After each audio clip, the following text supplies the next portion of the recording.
स्नेही स्वजन, कल जो कथा मैं आप लोगों को बता रहा था उसमें सृष्टि निरूपण की कथा, सूत जी महाराज से शौनक आदि ऋषि प्रश्न किए थे कि हे सूत जी महाराज, भगवान महादेव तो निर्गुण हैं, निराकार हैं, अव्यक्त ब्रह्म हैं, निर्विशेष हैं, फिर उन्होंने सगुण साकार रूप कैसे लिया, रूप धारण कैसे किया उन्होंने? भगवान महादेव तो निर्गुण हैं। आप लोग बोलते हो निजम निर्गुणम निर्विकल्पम निरीहम चिदाकाशम आकाशवासम भजे हम। शिवमोग कवच कहता है निर्गुणा निरूपमा निष्प्रपंचा निष्कलंका निर्द्वंदा नित्य शुद्ध बुद्ध परिपूर्ण सच्चिदानंद दंडात्मकाय परम शांत प्रकाश तेजोमय स्वरूपाय जय जय महारुद्र महारुद्र भद्रावतार खावदान काल भैरव कपाल भैरव कल्पांत भैरव इत्यादि। तो वो निर्गुण है, तो सगुण रूप धारण कैसे किए, कैलाश में उन्होंने कैसे निवास प्राप्त किया, इस कथा को हमको बताइए। जब इस प्रकार सूत जी से पूछे तो सूत जी बताए कि आज जो प्रश्न तुम लोग मेरे से कर रहे हो ऐसे ही प्रश्न एक दिन नारद जी ब्रह्मा जी से किए थे। तो शौनक आदि ऋषि पुनः प्रश्न किए, नारद जी तो नारायण जी के भक्त हैं, दिन भर नारायण नारायण करते हैं, फिर वो शिव जी के बारे में कैसे प्रश्न किए, शिव जी के विषय में उनके अंदर कैसे जिज्ञासा हुआ? तो फिर नारद जी के मोह की कथा को उन लोगों ने विस्तार पूर्वक वर्णन किया कि नारद जी को कैसे मोह हुआ, जो कल आप लोगों को विस्तार से मैं सुनाया समझाया। मोह होने के बाद नारद जी नारायण जी को श्राप दिए, अपने ही भगवान को श्राप दे दिए। और जब भगवान अपने माया को दूर किए, जब हरि माया दूर निकारी, ना तो हरमा ना राजकुमारी, ना तो वहाँ कोई महालक्ष्मी थी, ना तो कोई विश्वमोहिनी थी, तब नारद जी के मन में पश्चाताप होने लगा। नारद जी कहने लगे मृषा हो मम श्राप कृपाला मम इच्छा कह दीन दयाला, मेरा श्राप झूठा हो जाए। भगवान बोले मेरे ही इच्छा से तुम मेरे को श्राप दिए हो नारद। तो फिर नारद जी बोले प्रभु लेकिन आपको मैं श्राप तो दिया हूँ, तो मेरे तो अंदर में ग्लानि उत्पन्न है, मेरे अंदर में जो जलन है, मेरे आराध्य के प्रति जो मैंने द्रोह किया है, तो उसका पश्चाताप कैसे करूं, प्रायश्चित कैसे करूं? तो भगवान नारायण जी बोले जपहु जाओ शंकर सतनामा, जा करके भगवान शंकर की उपासना करो, भगवान शंकर के नाम जाप करो, शिव तीर्थों का भ्रमण करो। तब नारद जी भगवान नारायण के कहने पर विभिन्न शिव तीर्थों के भ्रमण किए, शिवालयों में गए, शिव जी की पूजा किए, शिव जी के सहस्त्र नाम का जाप किए, षडाक्षर पंचाक्षर मंत्र का जाप किए। फिर नारद जी के मन में शांति उत्पन्न हुआ। फिर नारद जी के अंदर जिज्ञासा हुआ, बोले जिस महादेव का मैं जगह जगह जाके दर्शन किया, पूजा किया, वो महादेव तो निर्गुण है, निराकार ब्रह्म है। फिर मैं ये भी सुनता हूँ कि महादेव के तो पत्नी हैं पार्वती, वो प्रेम भी किए थे माता सती से, शादी भी किए थे माता पार्वती से, उनके बच्चे भी थे गणेश जी, कार्तिकेय जी, सुब्रमण्यम स्वामी, अयप्पा स्वामी, लोहितांग, अंधक, मनसा देवी, अशोक सुंदरी। तो जब शिव जी निर्गुण है तो उनके बाल बच्चे कैसे हुए, उनके पत्नी कहाँ से आ गई? और हमारे वेद तो कहता है, शास्त्र कहता है न माता न पिता तस्य न भार्या न सुता दयान आत्म्यो न परश्चापी न देह न जन्म एवच। क्योंकि ब्रह्म के ना तो कोई माता होते हैं, न पिता होते हैं, न देह होता है, न जन्म होता है। वह खुद परम पिता है, उसके न कोई पिता है हर जगह मगर कहीं न खास पता है। भक्त अवतार कहे, योगी निराकार कहे, मगर भेद किसी ने न जाना। अहम क्याड़ से झांका तो मानव था, ज्ञान की दृष्टि से देखा तो ब्रह्म को पहचाना, यथा तो ब्रह्म जिज्ञासा। तो बोले वो सगुण रूप धारण कैसे किए, इस बात को जानने की जिज्ञासा नारद जी के मन में अंदर में उत्पन्न हुआ। तो वो जा करके फिर ब्रह्मा जी से इसी बात को पूछे। ब्रह्मा जी जो उत्तर दे रहे हैं, इसी उत्तर को सूत जी शौनक आदि ऋषियों को शिव महापुराण के रुद्र संहिता के अंतर्गत में बता रहे हैं। तो ब्रह्मा जी से जब पूछे कि वो सगुण रूप धारण कैसे किया, तब ब्रह्मा जी बताने लगे नारद जी से, बोले ऋषियों, जिस सृष्टि के आदिकाल की बात है, जब सृष्टि शुरुआत करना था, मेरे से जब सृष्टि का कार्य नहीं हो पा रहा था, नारायण जी के नाभि कमल से जब मेरा आविर्भाव हुआ, प्रादुर्भाव हुआ, तो जब मैं देखा सृष्टि के कार्य कर रहा था, मेरा कार्य नहीं बन पा रहा था, तो फिर मैंने तप किया। तप करने के बाद सर्वेश्वर भगवान सदाशिव का साक्षात्कार हुआ, मैंने भगवान महादेव को देखा। जब मैंने भगवान महादेव को देखा तो भगवान महादेव के दिव्य स्वरूप को देखा, तेजोमय स्वरूप को देखा, अलौकिक दिव्य छटा था भगवान महादेव का। कैसे स्वरूप? प्रभुं प्राणनाथं विभुं विश्वनाथं जगन्नाथनाथं सदानन्दभाजां प्रभुं प्राणनाथं विभुं विश्वनाथं। तो निर्गुण निराकार भगवान शिव सगुण साकार रूप धारण करके मेरे को दर्शन दिए, प्रकट होकर के। दिव्य महारुद्र के स्वरूप में दर्शन दिए थे। शंखंद भानुमते सार्धौर्ल चरमांबरम, जब मैं उस स्वरूप को देखा, स्वरूप को देखते ही मोहित हो गया। मोहित होने के बाद मैं तो सृष्टि के कार्य के लिए महादेव के दर्शन करना चाहता था, ब्रह्म के साक्षात्कार करना चाहता था, वो सर्वेश्वर पुराण पुरुषोत्तम को देखना चाहता था। लेकिन जब महादेव के स्वरूप को देखा तो मेरे अंदर में जिज्ञासा उत्पन्न हुआ कि महादेव को मैं अपने बेटा के रूप में प्राप्त करूं। फिर मैंने महादेव से कहा, ब्रह्मा जी बता रहे हैं नारद जी को कि प्रभु मैं आपको अपने पुत्र के रूप में प्राप्त करना चाहता हूं, आप मेरे पुत्र बन जाइए। भगवान महादेव बोले, मूर्ख ब्रह्मा, महारुद्र को पुत्र के रूप में प्राप्त करना संभव नहीं है। जो अजन्मा है, जो अनादि है, जो अनंत है, वो भला कैसे किसी के पुत्र बन सकते हैं? वो तो खुद परम पिता है, उसके न कोई पिता है। लेकिन ब्रह्मा जी बोले, प्रभु लेकिन मेरी जिज्ञासा है, इस उद्देश्य को लेकर मैं तब किया हूं। भगवान महारुद्र बोले, देखो ब्रह्मा, अब मेरे को पुत्र रूप में प्राप्त करना इतना सरल तो नहीं है, लेकिन यदि तुम्हारी इच्छा है तो मैं अंश के स्वरूप में तुम्हारे पुत्र बन करके आविर्भूत होऊंगा, अंश स्वरूप में, और समय पा करके मैं अपने साक्षात्कार, अपने रूप को पुनः धारण कर लूंगा, अपने संपूर्ण रूप को स्वयं ले लूंगा। लेकिन तुम मेरे इस महारुद्र के तेज को नहीं संभाल पाओगे, इसलिए अंश के रूप में मैं तुम्हारे पुत्र बन करके आऊंगा। तो बोले ठीक है, लेकिन इसके लिए पहले तुमको गायत्री संपन्न होना पड़ेगा, गायत्री पुरुष चरण संपन्न करना पड़ेगा। जाओ 1.25 लाख गायत्री पुरुष चरण करो। ब्रह्मा जी बोले, हे दादा, बोले एक गायत्री पुरुष चरण संपन्न करना यहाँ पे नहीं है, तो आप तो 1.25 लाख पुरुष चरण की बात कर रहे हो। बोले वो मैं कैसे करूं प्रभु? बोले तो बोले चलो उसका व्यवस्था भी मैं कर देता हूं। तब वही भगवान सर्वेश्वर मूलतम ब्रह्म शिव ही सदा शिव जी के रूप धारण किए, वैराग्यमय स्वरूप, और सदा शिव के रूप धारण करने के बाद गायत्री संपन्न हुए और उस गायत्री को ब्रह्मा को प्रदान किया और ब्रह्मा जी को अपने पुत्र के रूप में स्वीकार किए। अब ब्रह्मा जी को गायत्री प्रदान करने के बाद ब्रह्मा जी गायत्री तेज से संपन्न, हृष्ट पुष्ट तंदुरुस्त हो गए। उसके बाद फिर ब्रह्मा जी सृष्टि के कार्य करने लगे। तो फिर सृष्टि के कार्य बिगड़ने लगा, सृष्टि के कार्य बिगड़ने लगा। तो फिर वो भगवान महादेव के स्मरण किए, फिर भगवान महादेव के प्रार्थना किए, फिर भगवान महादेव के स्तवन किए। भगवान महादेव प्रकट हुए, बोले क्या इच्छा है ब्रह्मा? बोले प्रभु मैं सृष्टि के कार्य कर रहा हूं, लेकिन मेरा कार्य सफल नहीं हो पा रहा है, मुझे शक्ति प्रदान करो। बोले जब शक्ति प्रदान करो, बोले तो भगवान महादेव कुछ देर के लिए चेतना शून्य हो गए। फिर बोले ठीक है ब्रह्मा, जन कल्याण के लिए यदि तुम मेरी शक्ति प्राप्त करना चाहते हो तो मैं अपने शक्ति को अपने से पृथक कर देता हूं। इस प्रकार कह करके शिव अपने शक्ति को अपने से पृथक किए और ब्रह्मा को प्रदान किए।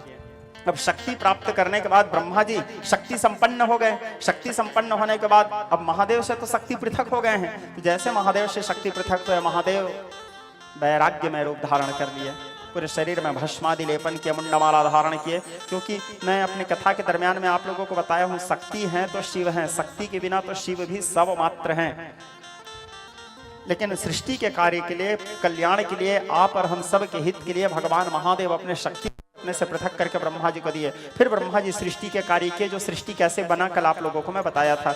उसके बाद वही समय पा करके ब्रह्मा जी के भ्रुकुटी के मध्य से तपस्या के वरदान के स्वरूप में वही रुद्र के रूप में आविर्भूत हुए। भगवान महारुद्र रुद्र के रूप में आविर्भूत हुए और जा करके वो कैलाश में अपने स्थान प्राप्त किए। कैलाश की श्रृंखला में जा करके स्थान ग्रहण किए और कैलाश में निवास करने लगे। चूंकि शक्ति उनसे पृथक है, शक्ति को तो ब्रह्मा को दे चुके थे। अब भगवान महादेव कैलाश में शंकर जी के रूप में जब भासमान हुए तो शक्ति से पृथक होने के कारण वो दिन भर वियोग में रहते थे, वैराग्य की अवस्था में रहते थे, शक्ति की यादों में खोए रहते थे।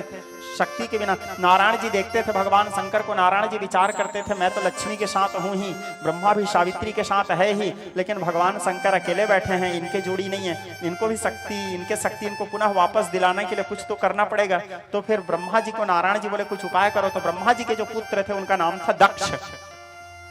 कल दक्ष के बारे में भी आप लोगों को बताया था, जिनको महाराज मनु के एक बेटी थी जिनका नाम था प्रसूति।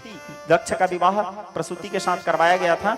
तो दक्ष को ब्रह्मा जी बुलाया। दक्ष बड़ा आज्ञाकारी पुत्र था और दक्ष भगवान विष्णु के परम भक्त था। दक्ष ऊर्ध्वपुंड धारण करता था, तुलसी की माला पहनता था, वैष्णव था वो, तुलसी की माला पहनता था, ऊर्ध्वपुंड लगाता था और भगवान विष्णु उनके आराध्य थे, नारायण जी के भक्त थे, नारायण जी की उपासना करते थे। तो बोले पुत्र और दक्ष सभी प्रकार के सिद्धियों में भी संपन्न थे, योग्यताओं में कोई कमी नहीं था दक्ष के पास। दक्ष के पास ऐसे ऐसे वैष्णव विद्या था, ऐसे ऐसे सिद्धि था। दक्ष के आदेश को इंद्र वरुण कुबेर भी पालन करते थे। उसको लीडर बनाया गया था, प्रजापति इंद्र उसके आदेश से चलते थे, वरुण उसके आदेश से चलते थे, यम जम सम सब उसके आदेश का पालन करते थे। सप्तर्षि मंडल जो 7 ऋषि का मंडल है वो भी दक्ष के हिसाब से चलते थे। दक्ष के बताए गए मार्ग के हिसाब से वो लोग उस बात को संपन्न करते थे। बोले दक्ष बोले ऐसे करना है तो करते थे। दक्ष के विरोध में वो लोग भी खड़े नहीं होते थे, इतने, क्योंकि योग्यता में कोई कमी नहीं था। और कोई भी योग्यता, श्रोता समाज, कोई भी सिद्धि तपस्या के आधार पर ही मिलता है।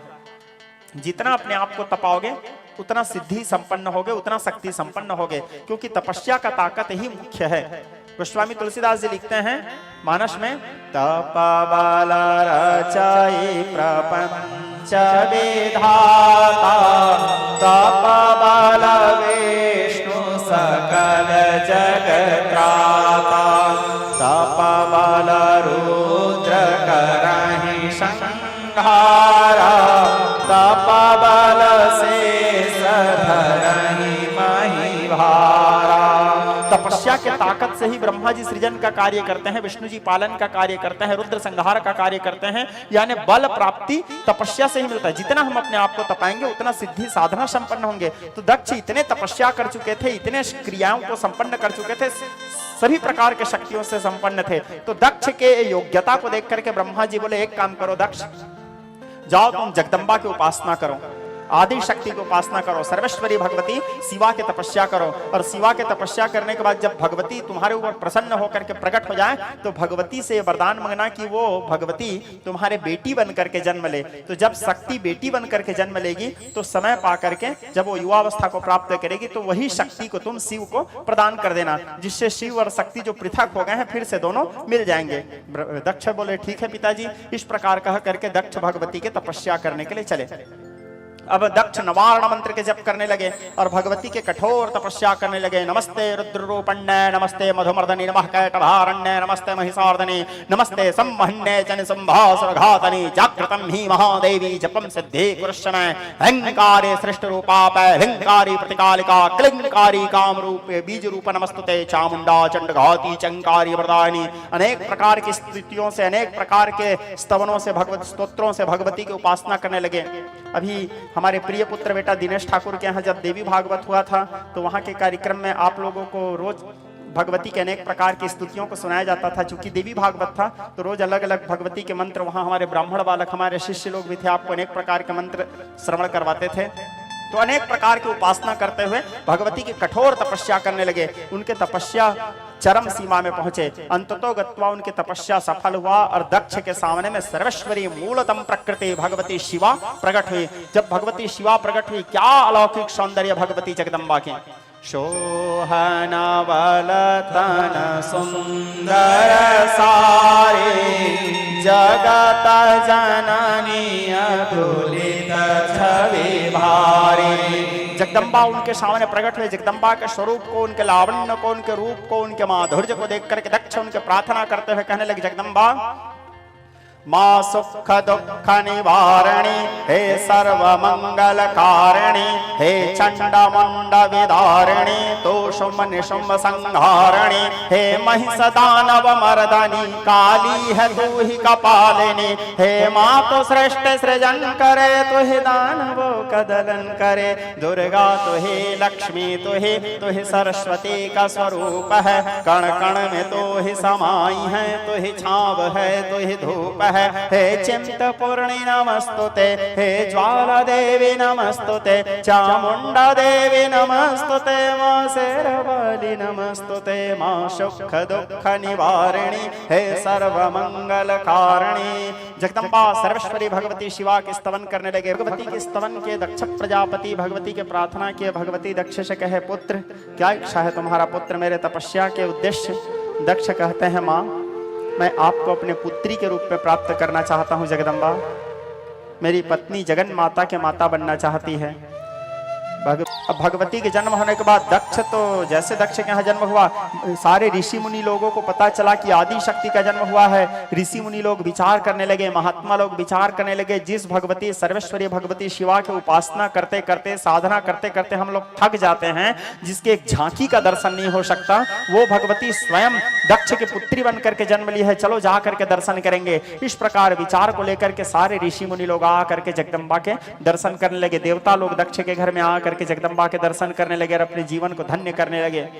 इसी बीच में भगवान शंकर और लिंगोद्भव की कथा जो आप लोगों को कल मैं बताया था, वो कथा इसी बीच की घटना है।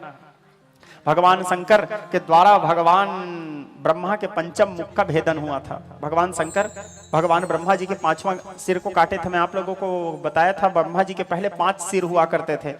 अब वर्तमान में 4 युग हैं, ये 4 मुख हैं, तुम मैं ब्रह्मा चतुर्मुख हो, लेकिन पहले 5 मुख थे। तो 5 मुख थे तो एक मुंडी को भगवान शंकर काट दिए थे। अब भगवान शंकर जैसे काटे पता चला दक्ष को, तो दक्ष चिढ़ गए भगवान शंकर से। क्यों चिढ़ गए? क्योंकि दक्ष के पिता ब्रह्मा जी हैं। अब हमारे बाप के गला को कोई काट देगा तो हम तो काटने वाला से चिढ़ेंगे ना जी, इससे मित्रता थोड़ी करेंगे। तो दक्ष चिढ़ गया। हालांकि भगवती के तपस्या करके भगवती को वचन दिया था कि मैं तुम्हारा शादी शिव से करवाऊंगा, लेकिन अब तो यहाँ जिस समय वो वचन दिया था उस समय की परिस्थिति अलग था, अब परिस्थिति अलग हो गया। क्योंकि अब तो भगवान शंकर को अपने पिता के हत्यारा समझता है, तो भगवान शंकर से चिढ़ गया। भगवान शंकर को अपने शत्रु मानने लगा और कहता है जो भी हो शिव की शक्ति तो मेरे पास है, शिव को तड़पाऊंगा मैं, शक्ति से मिलने नहीं दूंगा, क्योंकि वो मेरे पिता के गला काटे हैं तो बिना शक्ति के शिव जीवन यापन करेगा, शिव को शक्ति विहीन कर दूंगा मैं। और इस प्रकार विचार करके शिव से अपने शत्रुता करके शिव के सभी प्रकार के जो भी मानने वाले हैं सब लोगों को वो अछूत समझना शुरू किया। जो शिव जी को मानता था उसको आंख उठा के देखता नहीं था। वो बोलता था ये निकृष्ट लोग, ये रुद्राक्ष धारण करने वाले लोग, ये भस्म लगाने वाले लोग अछूत हैं। सारे शैव लोगों को वो निकृष्ट दृष्टि से देखता था। दक्ष की दृष्टि में केवल वैष्णव लोग ही सर्वोत्तम थे। जो ऊर्ध्वपुंड धारण करता है, जो तुलसी माला पहनता है वही श्रेष्ठ है। जो रुद्राक्ष लगा पहनता है, जो भस्म धारण करता है, जो त्रिपुंड लगाता है वो लोग निम्न हैं, ऐसे सोचता था केवल भगवान शंकर के चिढ़ के कारण। और जहां पे देखो, जहां पे 4 लोग बैठे तो दक्ष शिव जी को गाली देना शुरू कर देता था। वो कपाली, वो भस्मांगी, वो भूत प्रेतों के साथ रहने वाला व्यक्ति, मैं उसको त्रिदेवों में नहीं मानता, मैं उसको महादेव नहीं मानता। अब दक्ष माने ना माने, दक्ष के मानने नहीं मानने से वो महादेव थोड़ी नहीं रहेंगे। महादेव हैं तो हैं, कोई उसका सम्मान करे तो भी महादेव, कोई सम्मान ना करे तो भी महादेव। दक्ष चिढ़ने लगा। भगवान शंकर देखे, बोले अरे ये तो गलत हो गया यार, आगे चल के यही हमारे ससुर बनने वाले हैं, यही अभी हमसे चिढ़ गए। खैर कोई बात नहीं। ममैर, शिव जी का एक सिद्धांत था, ममैर निंदा स्तुति मौले। यदि मेरे बड़ाई करने से तुमको खुशी मिलता है तो मेरे बड़ाई करो, कम से कम मेरे बड़ाई करने के बहाने तुम खुश रहोगे। ममैर निंदा, यदि मेरे निंदा करने के बहाने तुमको खुशी मिल रहा है तो मेरी निंदा करो, कम से कम मेरे बुराई करने के बहाने तुम खुश रहोगे। किसी भी रूप से तुम खुश रहो। भगवान शंकर जो है निर्वैर शांति विग्रहम, भगवान शंकर का किसी से कोई बैर नहीं। भगवान शंकर को अजात शत्रु कहा जाता है। अजात शत्रु शब्द का अर्थ होता है जिसका इस संसार में कोई शत्रु नहीं है। भगवान शंकर को अजात शत्रु, वो किसी से बैर नहीं। आप लोग देखना, ना भगवान शंकर का देवताओं से कोई विशेष प्रेम है, ना तो असुरों से कोई दुश्मनी है। और बल्कि आप लोग गौर करना, सारे असुर लोग भगवान शंकर ही का पूजा करते थे। वो लोग सोचते थे विष्णु छलिया है, विष्णु माया करता है। बोले देवता तो एक ही हैं, हमारे भगवान महादेव। वो कभी हम असुर लोगों से नहीं चिढ़ते, कभी हम असुर लोगों का बुरा नहीं चाहते। और सारे असुर लोग भगवान शंकर को प्रसन्न करते थे। मृदंग बजा करके, चिल्ला चिल्ला करके, गान करके, वेद मंत्रों के द्वारा, मृदंग के द्वारा, पखावच के द्वारा, जय घोष के द्वारा, अनेक प्रकार के स्तुतियों के द्वारा भगवान सर्वेश्वर सदाशिव को उपासना करते थे। और भोले बाबा तो अवघड़ है, इन लोगों के ऊपर प्रसन्न भी हो जाते थे और वरदान भी दे देते थे। और भगवान शंकर जो है वो तो असीमित वरदान के भंडार हैं। भगवान शंकर यदि अपने में आए तो कुछ भी दे सकते हैं। अवघड़ माना गया है भोले बाबा को। अवघड़ दानी उदारे अपार जो नैक तो सेवा ते दुरि जावे, दमन अशांति समन सब संकट विरद विचारी जन ही अपनाए। ऐसे कृपालु कृपामय देव के क्यों न शरण अब ही चली जाए। बड़ भागी नर नारी सोई जो शंभ सदा शिव के गुण गाए। बड़ भागी है वो मनुष्य जो भगवान सदा शिव के भजन करते हैं। तो दक्ष शिव जी से चिढ़ता था, लेकिन शिव जी दक्ष से ना तो बैर रखते थे, ना तो दक्ष के प्रति उसके मन में कोई कपट था। भगवान शंकर बोले जैसे तेरा इच्छा दक्ष, वो अपने मस्ती में मस्त हैं। समय बीतता चला गया। अब इधर जगदम्बा का जन्म हुआ, उनका नाम रखा गया, नामकरण संस्कार हुआ। उनका नाम रखे सती। दक्ष के घर में जो कन्या का जन्म हुआ था, दक्ष के सबसे छोटे बेटी थी।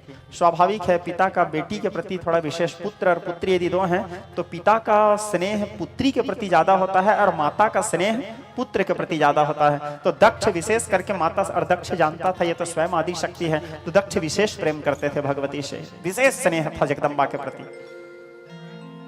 थोड़े से जगदम्बा बड़ी हुई, माता सती बड़ी हुई, भगवती को पालना में बिठाए, पालना में झूला झूलाने लगे। भगवती को झूला झूलना बहुत पसंद है। स्वजन माता सती थोड़े से झूलना में झूलते हुए अब धीरे धीरे बड़ी होने लगी। थोड़े से बाल्यावस्था आया भगवती का, शैशव अवस्था से बाल्यावस्था आया।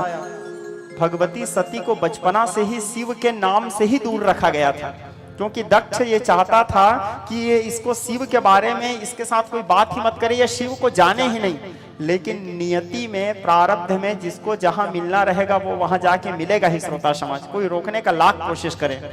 और बात यथार्थ है। प्रदीप जी एक भजन गाया करते थे, आप लोग सुने होंगे। कोई लाख करे चतुराई रे, कर्म का लेख मिटे ना रे भाई, कर्म का लेख मिटे ना रे भाई। जरा समझो इसकी सच्चाई रे, कर्म का लेख मिटे ना रे भाई, कर्म का लेख मिटे ना रे भाई। तो विज्ञ स्नेही स्वजन, माता सती को तो शिव से मिलना ही है, शक्ति तो शिव के हैं ही, लेकिन दक्ष बचपना से उसको शिव नाम से दूर रखे थे। धीरे धीरे भगवती बड़े होते होते थोड़े से युवावस्था में आई। भगवती जब भी सोती थी, माता सती सोती थी तो उसके सपने में एक चेहरा हर बार दिखता था, लेकिन वो चेहरा को पहचान नहीं पाती थी। आधा चेहरा दिखता था और ऐसे वो देखती थी मानो कोई पुरुष है, उस पुरुष के आधा शरीर पुरुष का है लेकिन आधा स्त्री का है, लेकिन वो पुरुष का चेहरा उसको दिखता था, लेकिन वो स्त्री के चेहरा कौन है वो नहीं दिखता था। और वो स्त्री के चेहरा ही शक्ति थी, वो स्त्री ही माता सती थी। तो सती अपने चेहरा को नहीं देख पाती थी। जब भी आंख बंद करती थी, अच्छा गहरा नींद में प्रवेश करती थी, तो शिव जी के स्वरूप दिखता था, आधा स्वरूप, लेकिन आधा स्वरूप अंधेला दिखता था, वो स्वरूप दिखता ही नहीं था। सती घबरा जाती थी, उड़ जाती थी। अब उसके बाद जैसे पूर्णिमासी आता था तो माता सती के कक्ष में एक खिड़की था, झरोका था, तो वहां से चंद्रमा दिखता था। माता सती चंद्रमा को भी देखती थी, तो चंद्रमा में भी भगवान शिव दिखते थे, लेकिन शिव का आधा शरीर दिखता था, आधा अदृश्य रहता था। माता सती के मन में बड़ा जिज्ञासा था, बोले वो आधा शरीर है किसका, ये मैं बार बार ये कौन है जिसको देखती हूँ स्वप्न में, लेकिन उसको समझ नहीं आता था। धीरे धीरे समय बीतता चला गया, समय बीतता चला गया। इधर दक्ष की चिड़ भी बढ़ता चला गया शिव जी से। शिव जी को अपमानित करने के लिए जो हो सकता था हर प्रकार का प्रयास करता था दक्ष, तो शिव जी से इतना चिढ़ता था। अब दक्ष अपने सभ्यता, अपने संस्कृति की स्थापना करने के लिए एक विशाल लक्ष्मी नारायण जी के मंदिर बनाए, और लक्ष्मी नारायण जी के मंदिर बना करके मंदिर के उद्घाटन किए, मंदिर के प्राण प्रतिष्ठा किए। अब उस मंदिर में लक्ष्मी नारायण जी की मूर्ति था, उस लक्ष्मी नारायण जी के मंदिर को प्रवेश करवाना था। तो मूर्ति को प्रवेश करवाने के लिए उस मूर्ति को रखा गया, मूर्ति का पूजा अर्चना हुआ। पूजा अर्चना होने के बाद जब उस मूर्ति को मंदिर के गर्भगृह में ले जाने के लिए खींचा गया रस्सी से, तो मूर्ति अपनी जगह से आगे बढ़ा नहीं। जब आगे नहीं बढ़ा तो सैनिक लोग आके बताए, सेवक लोग, महाराज हम लोग खींच रहे हैं लेकिन मूर्ति तो आगे बढ़ नहीं रहा है। तो बोले और सैनिकों की संख्या बढ़ाओ, बोले और सैनिकों की संख्या बढ़ाए, फिर भी मूर्ति आगे नहीं बढ़ा। फिर प्रयास किए, फिर भी मूर्ति आगे नहीं बढ़ा। क्यों वो मूर्ति आगे नहीं बढ़ रहा था? क्योंकि वो अधूरा मूर्ति था।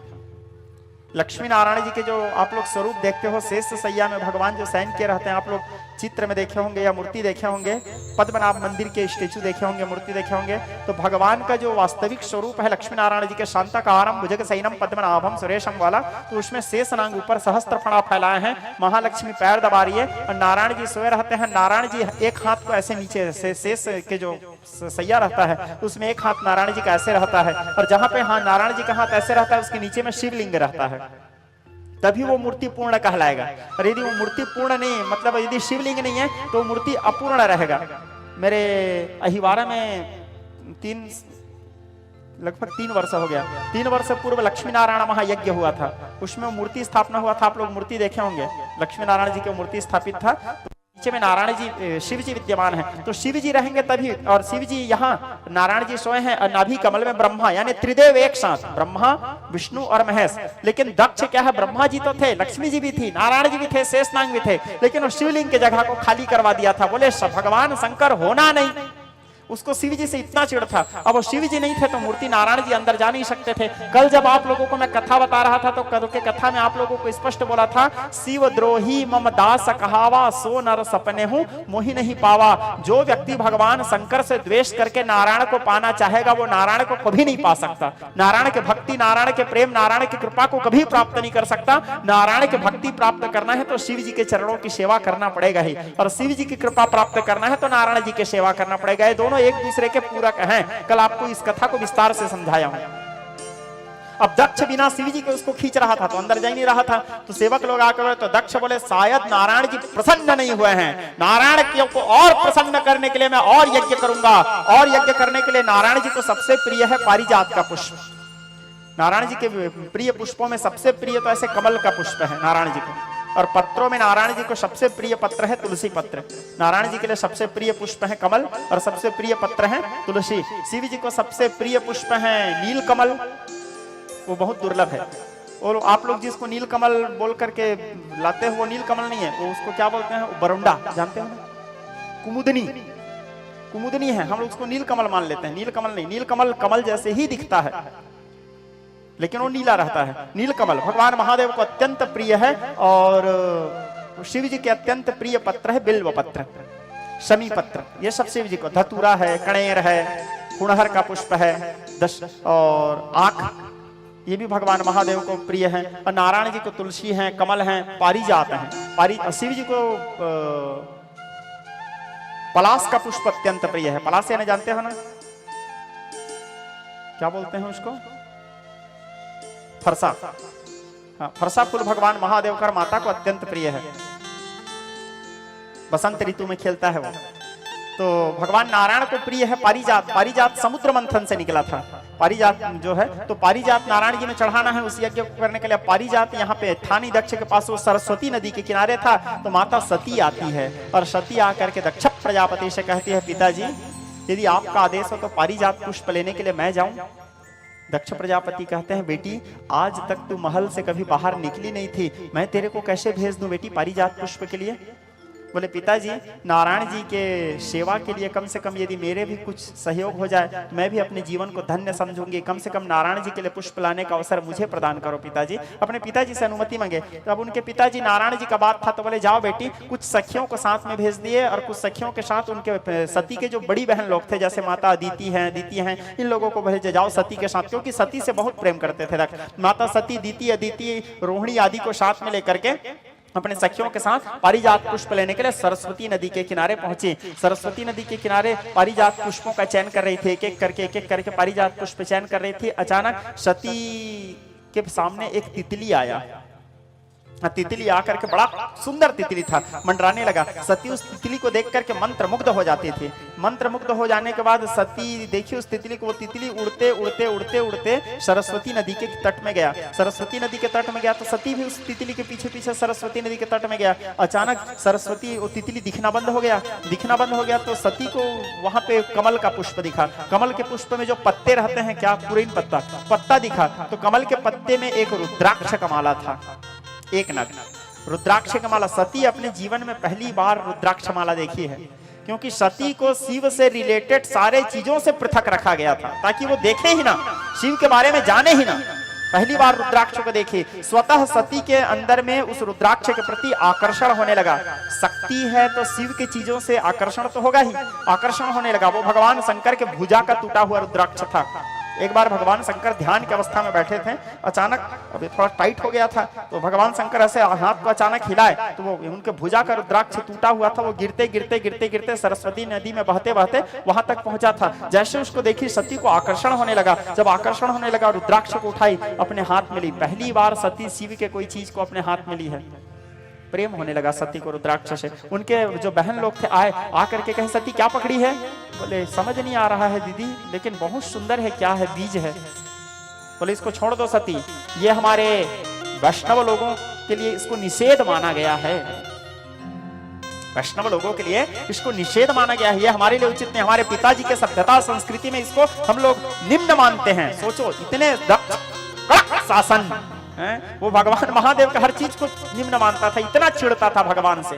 बोले इसको हम अछूत मानते हैं। बोले सती डर के मारे छोड़ दी, कहीं पिताजी को पता चलेगा तो पिताजी को बुरा लग जाएगा बोल के छोड़ दी। अब छोड़ने के बाद फिर अचानक तितली जानबूझ के सब भगवान नारायण जी का लीला था, सती को वहां तक पहुंचाना था जहां से उसका प्रेम शिव जी के लिए शुरू हो। अब सती उस तितली के पीछे पीछे जाते जाते पहुंची दधीची ऋषि के आश्रम के तट में। जैसे दधीची ऋषि के आश्रम के तट में पहुंची, वहां ऋषि लोग बैठे हुए थे। कोई ऋषि तो कपड़ा भी पहने थे, कोई लंगोट पहने थे, कोई कपड़ा भी नहीं पहने थे। नागा लोग बैठे थे, पूरे शरीर में भस्म लेपन किए थे, विचित्र वेशभूषा, कोई मुंडमाला धारण किए थे। यज्ञ का अग्नि प्रज्वलित हो रहा है, भस्म उड़ रहे हैं। सती पहली बार ऐसे माहौल में गई है। वो तो हमेशा राजमहल में रहती थी, हमेशा केसर कस्तूरी गोलोचन के सुगंध देखती थी, अष्टगंध देखती थी। पहली बार मुर्दा के राख देख रही है, वो पहली बार मुंडमाला देख रही है। घबरा गई, बोले मैं यहाँ कहाँ आ गई। जब सती घबरा गई, उसके शरीर से पसीना निकलने लगा, तो पीछे से एक ऋषि आए और पीछे से एक ऋषि आकर के कहने लगे, पुत्री। सती पलटती है, बोले आप कौन? बोले ऋषि पुत्री, नियति जिसको जहां लाना रहता है वहां लेकर के आ ही जाता है पुत्री। तुम्हारा प्रारब्ध था ही कि तुमको यहाँ आना ही था, सो तुम यहाँ आ गए। सती कहती है मैं समझी नहीं, आप कौन हो? बोले मैं दधीची हूँ, मैं शैव हूँ, भगवान शिव की उपासना करता हूँ।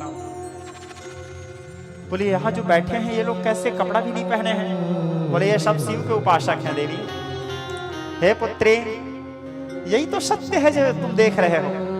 तुम्हारे पिता तो व्यर्थ अहंकार के कारण इन लोगों को निकृष्ट या हम सबको निकृष्ट मानते हैं। जिस रुद्राक्ष को तुम्हारे पिता निम्न मानते हैं वो तो बीज है बेटी, वहीं से सृष्टि शुरू होता है। क्योंकि बीज रहेगा नहीं तो वृक्ष बनेगा कैसे? रुद्राक्ष तो बीज है, जीवनदायिनी है। और ये जो भस्म है ये तो अंतिम सत्य है, क्योंकि जीवन का अंतिम सार भस्म ही है। और ये जो रुद्राक्ष है ये जीवन का प्रारंभ है, यही तो शिव है। सती बोली शिव कौन है? दधीची कहता है शिव वो है बेटी जो नहीं है, और जो नहीं है वही शिव है। सती कहती है मैं समझी नहीं। बोले आओ बेटी। बोले अब दधीची चलने लगे, दधीची के पीछे पीछे सती जाने लगे। पहली बार अब दधीची के पीछे पीछे सती जाते जाते दधीची के आश्रम के उस श्रृंखला में पहुंचे, पर्वत के श्रृंखला में। वहां पर जाकर के देखे तो एक विशाल लिंग था। सती देखिए उस लिंग को आकर्षण होने लगा। शक्ति है, शिव के प्रति आकर्षण स्वतः है, आकर्षण होने लगा। दधीची जी से पूछे मुनिराज जी क्या है? बोले शिवलिंग है बेटी।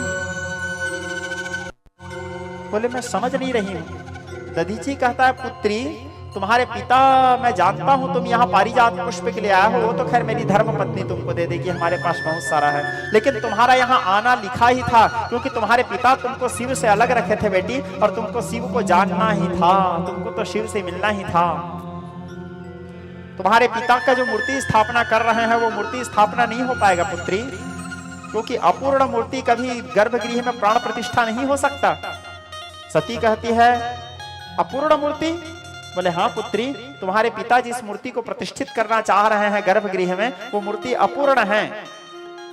सती कहती है नहीं वो मूर्ति तो पूर्ण है, नारायण जी पूर्ण है, खंडित नहीं है। बोले एक काम करो पुत्री, जाओ जा करके उस लिंग को स्पर्श करो, लिंग को स्पर्श करके नेत्र बंद करना, नेत्र बंद करके तुम्हारे पिता के द्वारा बनाए गए मूर्ति को ध्यान करना। आपे आप तुमको समझ आ जाएगा कि वो मूर्ति में कहाँ पे किस चीज की कमी है। दधीची की बात मान करके सती शिवलिंग के सामने जाने लगी।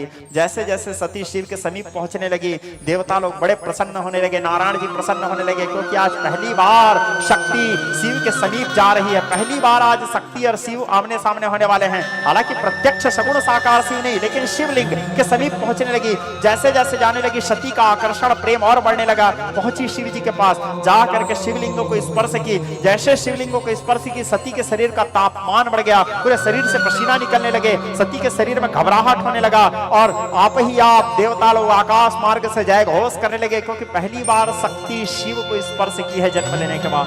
पुष्प वृष्टि करने लगे, नगाड़े दुंदुभी बजाने लगे, दधीची स्तवन करने लगे भगवान महादेव के। नमामि समीसान निर्वाण रूपम विभवं व्यापकं ब्रह्म वेद स्वरूपम। सारे शैव लोग वहां पे आ गए दधीची के पीछे, और फिर सब लोग मिलकर के भगवान महादेव के प्रार्थना करने लगे, क्योंकि आज शिव और शक्ति को एक साथ देख रहे हैं। न जाने कितने दिनों के बाद सती नेत्र बंद की उस मूर्ति का ध्यान की, जो मूर्ति दक्ष प्रजापति अंदर रखने वाले थे। सती को दिखने लगा कि नारायण जी के हाथ के नीचे शिवलिंग रखना चाहिए। बार बार शिवलिंग दिखने लगा। सती चौंक गई, नेत्र खोली। फिर सती के मन में विचार आया, हो ना हो ये ऋषि मेरे पिताजी से चिढ़ता होगा, मेरे पिताजी का शत्रु होगा, इसलिए मेरे मति को भ्रमित करने के लिए जानबूझ के ऐसा कर रहा है, कोई माया कर रहा है। बोले आप मेरे को भ्रमित कर रहे हो, मेरे पिताजी गलत हो ही नहीं सकते। बेटी है, बाप के प्रति तो प्रेम रहेगा ही, मेरे पिता गलत हो ही नहीं सकते। सत्य चाहे कितना भी कड़वा क्यों ना हो पुत्री, सत्य तो सत्य होता है। देख लेना वो मूर्ति अंदर जाएगा ही नहीं। ये लो पारिजात पुष्प, पारिजात सती को दिए। सती वापस आते हैं। वापस आने के बाद सती सबसे पहले पहुंची विश्वकर्मा के पास। विश्वकर्मा मतलब लोहार, वो जो मूर्ति बनाते हैं, मूर्तिकार, मूर्तिकार के पास पहुंचे और जाकर के जो मूर्ति बनाए थे लक्ष्मी नारायण के, जाके उस मूर्तिकार से कहे, मूर्तिकार शिल्पी, क्या मेरे पिताजी जो मूर्ति बनवाए हैं वो मूर्ति अधूरा है? मूर्तिकार कहता है, हाँ पुत्री, तुम्हारे पिता जो मूर्ति बनाया है वो मूर्ति अधूरा है। बोले क्या कमी है उसमें? तो मूर्तिकार शिवलिंग को लाके देता है। बोले ये शिवलिंग नारायण जी के हाथ के नीचे शिवलिंग रखना था, लेकिन तुम्हारे पिता शिव जी से चिढ़ते हैं, इसलिए वहाँ पे शिवलिंग रखने के लिए मेरे को मना किए, इसलिए मैं वहाँ शिवलिंग नहीं रखा, लेकिन शिवलिंग तैयार है। सती बोलती है, क्या ये मूर्ति तुम मेरे को दे सकते हो? बोले नहीं पुत्री, कहीं मैं तुमको दे दिया और तुम्हारे पिता को पता चल गया कि मैं तुमको शिवलिंग दिया हूँ तो तुम्हारे पिता मेरे को मरवा देंगे। सती कहती है, उसका चिंता आप मत कीजिए, मेरे पिता को पता नहीं चलेगा कि आपके द्वारा मेरे को मूर्ति मिला है। आप ये मूर्ति मुझे प्रदान करो, मैं राजपुत्री हूँ, मेरा आदेश है। राजा की बेटी थी। मूर्तिकार उसके आदेश पालन करके उस मूर्ति को दिए सती को। सती उस मूर्ति को अपने आंचल में छिपाई। यहाँ से अब शिव और सती के प्रेम आरंभ हुआ। शिव को अपने आंचल में छिपा, क्योंकि प्रेम के शुरुआत में तो छिपना पड़ेगा ही, हैं? मैं तो मार नहीं खाओगे जी, हैं? तो शिव को छिपा करके चली। अब शिव को छिपा करके पहुंची और पहुंचने के बाद उधर दक्ष के यज्ञ चल रहा था। अनेक प्रकार के वेदोक्त मंत्र के पाठ कर रहे थे, नारायण जी के स्तवन कर रहे थे। सैनिक लोग खींच रहे थे, फिर भी मूर्ति नहीं खिंचा रहा था। सैनिकों की संख्या बढ़ाते जा रहे थे, बलवानों के संख्या बढ़ाते जा रहे थे, फिर भी मूर्ति नहीं खिंचा रहा था। सती विचार की, यदि मूर्ति अंदर नहीं गया तो पूरा संसार मेरे पिताजी की हंसी उड़ाएगा। संसार ये बोलेगा कि दक्ष के भक्ति में कमी है, इसीलिए नारायण जी अंदर नहीं जा रहे हैं, मेरे पिता का अपमान होगा, तो कहीं मेरे पिता के सम्मान में कमी ना हो जाए। ये सोच करके उस मूर्ति को चुपचाप आंचल में छिपा के लाती है और नारायण जी के हाथ के नीचे सती स्थापित की। दक्ष को पता नहीं था, दक्ष जानता भी नहीं था, तो उधर यज्ञ में बैठा था। जैसे भगवान शंकर को हाथ के नीचे रखी, तुरंत नारायण जी को खींचने वाले लोग खींच रहे थे, नारायण जी अंदर प्रवेश करना शुरू किए। सब लोग जय घोष करने लगे, श्रवण नारायण करने लगे। नारायण जी अंदर प्रवेश के दक्ष प्रसन्न हो गए। दक्ष को ये लग रहा है, देखो मेरे यज्ञ से प्रसन्न होकर के नारायण अंदर जा रहे हैं, जबकि दक्ष के यज्ञ से प्रसन्न होकर के नहीं, शिवलिंग के स्पर्श पा के अंदर जा रहे थे और शक्ति के द्वारा शिवलिंग स्थापित किया गया है, उसमें भी अंदर गए। अंदर अब दक्ष नारायण जी को प्रणाम करने के लिए पहुंचे। नारायण जी के चरणों में प्रणाम किए, प्रणाम करके उठे। जैसे उठते हैं देखते हैं नारायण जी के हाथ के नीचे में शिवलिंग है। दक्ष का दिमाग खराब हो गया। बोले किसने यहाँ शिवलिंग को रखा? पूरा समाज जितने थे, जितने ब्राह्मण लोग थे, सब घबरा गए, सन्नाटा छा गया, क्योंकि दक्ष से सब डरते थे। फिर दक्ष कहा, मैंने पूछा किसने यहाँ उस अघोरी की मूर्ति को स्थापित किया? सती आती है। सती आकर के कहती है, पिताजी वहां इस मूर्ति को मैंने स्थापित किया। पिताजी मुझे ये लगा कि ये मूर्ति यदि अंदर नहीं जाएगा तो संसार आपके भक्ति पे, आपके निष्ठा पे उंगली उठाएगा। मैं अपने पिता के अपमान नहीं सह सकती। मेरे पिता का अपमान न हो जाए, आपके प्रेम के लिए इस मूर्ति को मैं। और सती के मन में भी वही भाव था, वो तो शिव को कभी देखी भी नहीं है, वो केवल अपने पिता के सम्मान को रक्षा करने के लिए सती उस मूर्ति को रखी थी। मैंने ही रखा है पिताजी, केवल आपके सम्मान के लिए। दक्ष कहता है, तुमको लगता है तुम ये करके मेरे सम्मान बढ़ाए हो पुत्री, लेकिन तुमने मेरा घोर अपमान किया है। मेरे जितने अनुयायी हैं, जो भी मेरे को मानने वाले हैं या जो भी मेरे निर्देश के अनुसार जीवन यापन करने वाले हैं, वो कोई शिव का सम्मान नहीं करते, और मेरे ही पुत्र शिव का सम्मान करके उसको नारायण के साथ रखी और मूर्ति को अंदर प्रवेश करवाई। ये मेरा अपमान नहीं तो क्या है? मैं जानता हूँ पुत्री, तुम्हारे दिमाग में, तुम्हारे मति में ये बात आएगा कैसे कि यहाँ शिव लिंग को रखना है। कोई तो है जो तुम्हें भड़काया है, कोई तो मेरा शत्रु होगा जो तुमको भ्रमित किया है। ऐसे बोल ही रहे थे कि अचानक उस सभा में दधीची जी पहुंचे डमरूनाद करते हुए। जैसे दधीची पहुंचे, दधीची के साथ सारे शैव लोग, नंग धड़ंग दिव्य अवस्था में अघोरी लोग, नागा लोग पहुंचे, जय घोष करते हुए हर हर महादेव। दधीची देखे, दधीची को दक्ष देखता है। दक्ष देखने के बाद दक्ष थोड़ा नाक कान को सिकोड़ा, क्योंकि वो चिढ़ता था इन लोगों से, जो शिव को मानने वाले थे सबसे चिढ़ता था। दधीची को देख करके दक्ष कहता है, मैं जानता था दधीची कि मेरे पुत्री को तुमने ही भ्रमित किया होगा, क्योंकि मेरे पुत्री कहां से जानेगी कि नारायण के हाथ के नीचे शिवलिंग रखना है। तुमने ही मेरे पुत्री को भ्रमित किया, क्योंकि तुम्हारे शिव का सम्मान कोई नहीं करते, ना ही तुम्हारे शिव का कोई पूजा करते हैं। तो मेरे नारायण के साथ जानबूझकर उसको सम्मिलित करवा दिए, ताकि नारायण के पूजा के बहाने तुम्हारे शिव के पूजा हो सके, क्योंकि तुम्हारे शिव तो पूजनीय हैं ही नहीं, वो निकृष्ट हैं, वो अघोरी हैं, मुंडमाला धारण करने वाले अघोरी हैं, कपाली हैं, भूत प्रेतों के साथ रहने वाले हैं। ना उसके लिए कोई नियम है, ना कोई विधा है, ना तो कोई विधान है। जिसका जो मनाया जैसे मनाया करते हैं। विधान तो हमारे नारायण के लिए बना है। 56 भोग लगता है हमारे नारायण में, वैदिक मंत्रोच्चारण किया जाता है, यज्ञ अनुष्ठान किया जाता है, महाअभिषेक होता है, वस्त्रालंकार आदि षोडशोपचार पूजा होता है। हमारे शिव का क्या? दक्ष से दधीची कहते हैं, दक्ष तुम्हारे नारायण के लिए तुम जितना बोल रहे हो, तुम्हारे वो नारायण फिर मेरे महादेव के पीछे क्यों पागल रहते हैं? वो तो निरंतर शिव शिव शिव शिव करते हैं। तुम जिस नारायण नारायण नारायण नारायण कर रहे हो, वो नारायण तो मेरे शिव के बिना रहते ही नहीं है। और रहा सवाल तुम जिस नारायण के बारे में बोल रहे हो, तुम्हारे नारायण का जितना प्रशंसा कर रहे हो उचित है, नारायण ईश्वर हैं, उनके लिए ये सब विधान है। लेकिन मेरे शिव के यदि तुम चर्चा कर रहे हो तो हाँ दक्ष, मेरे शिव के लिए विधि विधान की आवश्यकता नहीं। मेरे शिव तो एक बेल पत्ते में खींचे चले आते हैं, एक बेल पत्र में प्रसन्न हो जाते हैं मेरे शिव। दक्ष कहता है, अच्छा एक बिल्व पत्र में? बोले हाँ। सेवक लोग दौड़ते हुए आए, बोले महाराज, बोले बिल्व पत्र लेके आओ। सेवक लोग दौड़ते हुए गए, बिल्व पत्र लेके आए। बोले एक काम करो सेवकों, ये बिल्व पत्र दधीची के पास ले जाओ। बोले दधीची के पास दिए। बोले उठाओ दधीची बिल्व पत्र, बुलाओ तुम्हारे शिव को, मैं भी देखना चाहता हूं कि एक बिल्व पत्र में तुम्हारे शिव कैसे आते हैं, और ये समाज भी तो देखे उस शिव को जिसका तुम लोग उपासना करते हो, तुम लोग आराधना करते हो। जरा ये समाज देखे वो दिखता कैसे है। वो अघोरी को एक नजर देख तो लें, लोगों का श्रद्धा खत्म हो जाएगा देखते ही। दधीची उस बिल्व पत्र के थाली को हाथ में लिए सती के पास आए। सती के पास आके कहते हैं, पुत्री उठाओ बिल्व पत्र। सती घबरा गई। सती के मन में यह डर था कहीं मैं बिल्व पत्र उठाई तो पिताजी और भड़क जाएंगे, ऐसे ही भड़के हुए हैं। बोले उठाओ पुत्री, घबराओ मत, और बुलाओ अपने शिव को।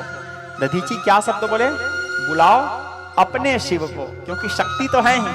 और दधीची जानते थे यदि शक्ति बुलाएगी तो शिव आएंगे ही।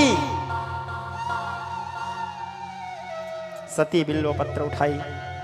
बिल्व पत्र उठाने के बाद नेत्र बंद की शिव जी के स्मरण करने लगी। बोले आप कौन हो मैं नहीं जानती। और सही में नहीं जानती हो।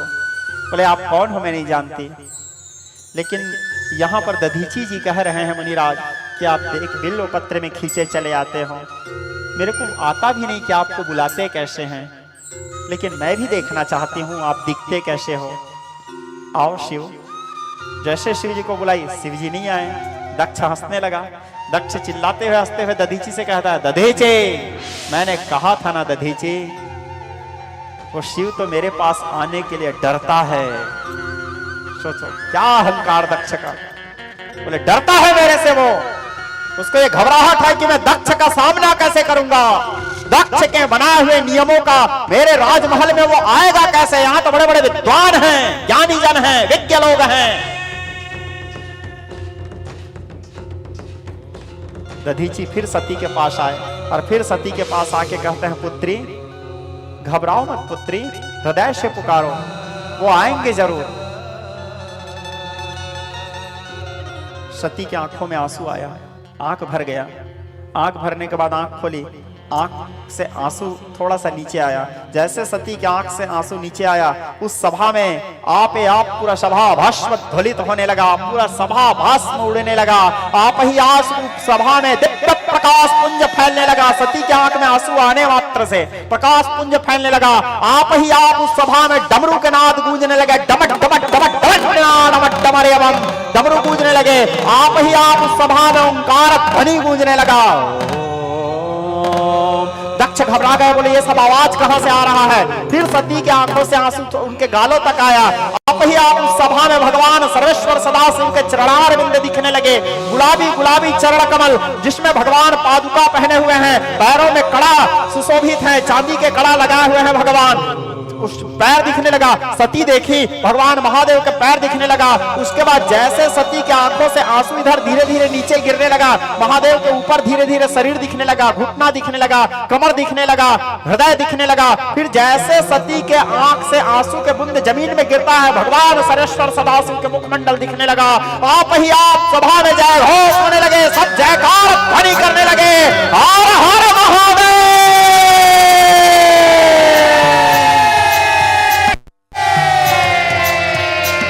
सभा में जितने लोग थे सब जय घोष करने लगे, हर हर महादेव, हर हर महादेव के नारा गूंजने लगा। और जितने लोग इधर दक्ष की तरफ मुंह करके खड़े थे, सब लोग उधर भगवान महादेव को देखने लगे। दक्ष का यह शब्द था, उसको कौन देखेगा। सब लोग उधर भगवान शिव को देखने के बाद सब लोगों के अंदर में आकर्षण होने लगा। सती के अंदर में शिव है तो आकर्षण तो होगा, सती के अंदर में भी शिव के प्रति आकर्षण होने लगा। सामने जाने लगी भगवान महादेव को देख के, पूरे भीड़ को फाड़ते हुए सती भगवान सदाशिव के सन्मुख पहुंचने लगी। सामने जाते जाते जाते जाते जाते जाते अंततोगत्वा भगवान महादेव के सामने पहुंची। भगवान महादेव के चरण कमल को देखती है, क्या अलौकिक सौंदर्य भगवान महादेव के चरण, गुलाबी गुलाबी, जिनके पैरों के नख ऐसे लग रहे हैं मानो बड़ी जीता हुआ है पैर में। धीरे धीरे सती ऊपर देखने लगी, ऊपर देखते देखते भगवान महादेव के मुखमंडल को देखिए, अलौकिक गौर वर्ण, अत्याधिक गोरे, व्याघ्र चर्म धारण किए हुए, गले में भगवान वासुकी कंठभूषणम, हाथ में करभ्रम त्रिशूलम, मुंडमाला धारण किए हुए, भस्मादि लेपन किए हुए भगवान सर्वेश्वर सदाशिव को देखी। गलारुंडमालम तनो सर्पजालम महाकालकालम गणेशादिवालम मुदावाकरम मंडयम मंडयंतम शिवम शंकरम तन्मुनीसानिमीडे। ललाट में चंद्रमा धारण किए हुए, सरस चंद्रगात्र पुराणेंद्र पात्रम महेशम त्रिनेत्रम धरस्वत्समित्रम। तो जैसे भगवती सती सिंह जी को देखी, आंखों से आंसू का धार बहने लगा, प्रेम उमड़ने लगा भगवती के अंदर में, शिव के प्रति आकर्षण होने लगा। सभा में जितने लोग थे सब अवाक होकर भगवान महादेव को देखने लगे।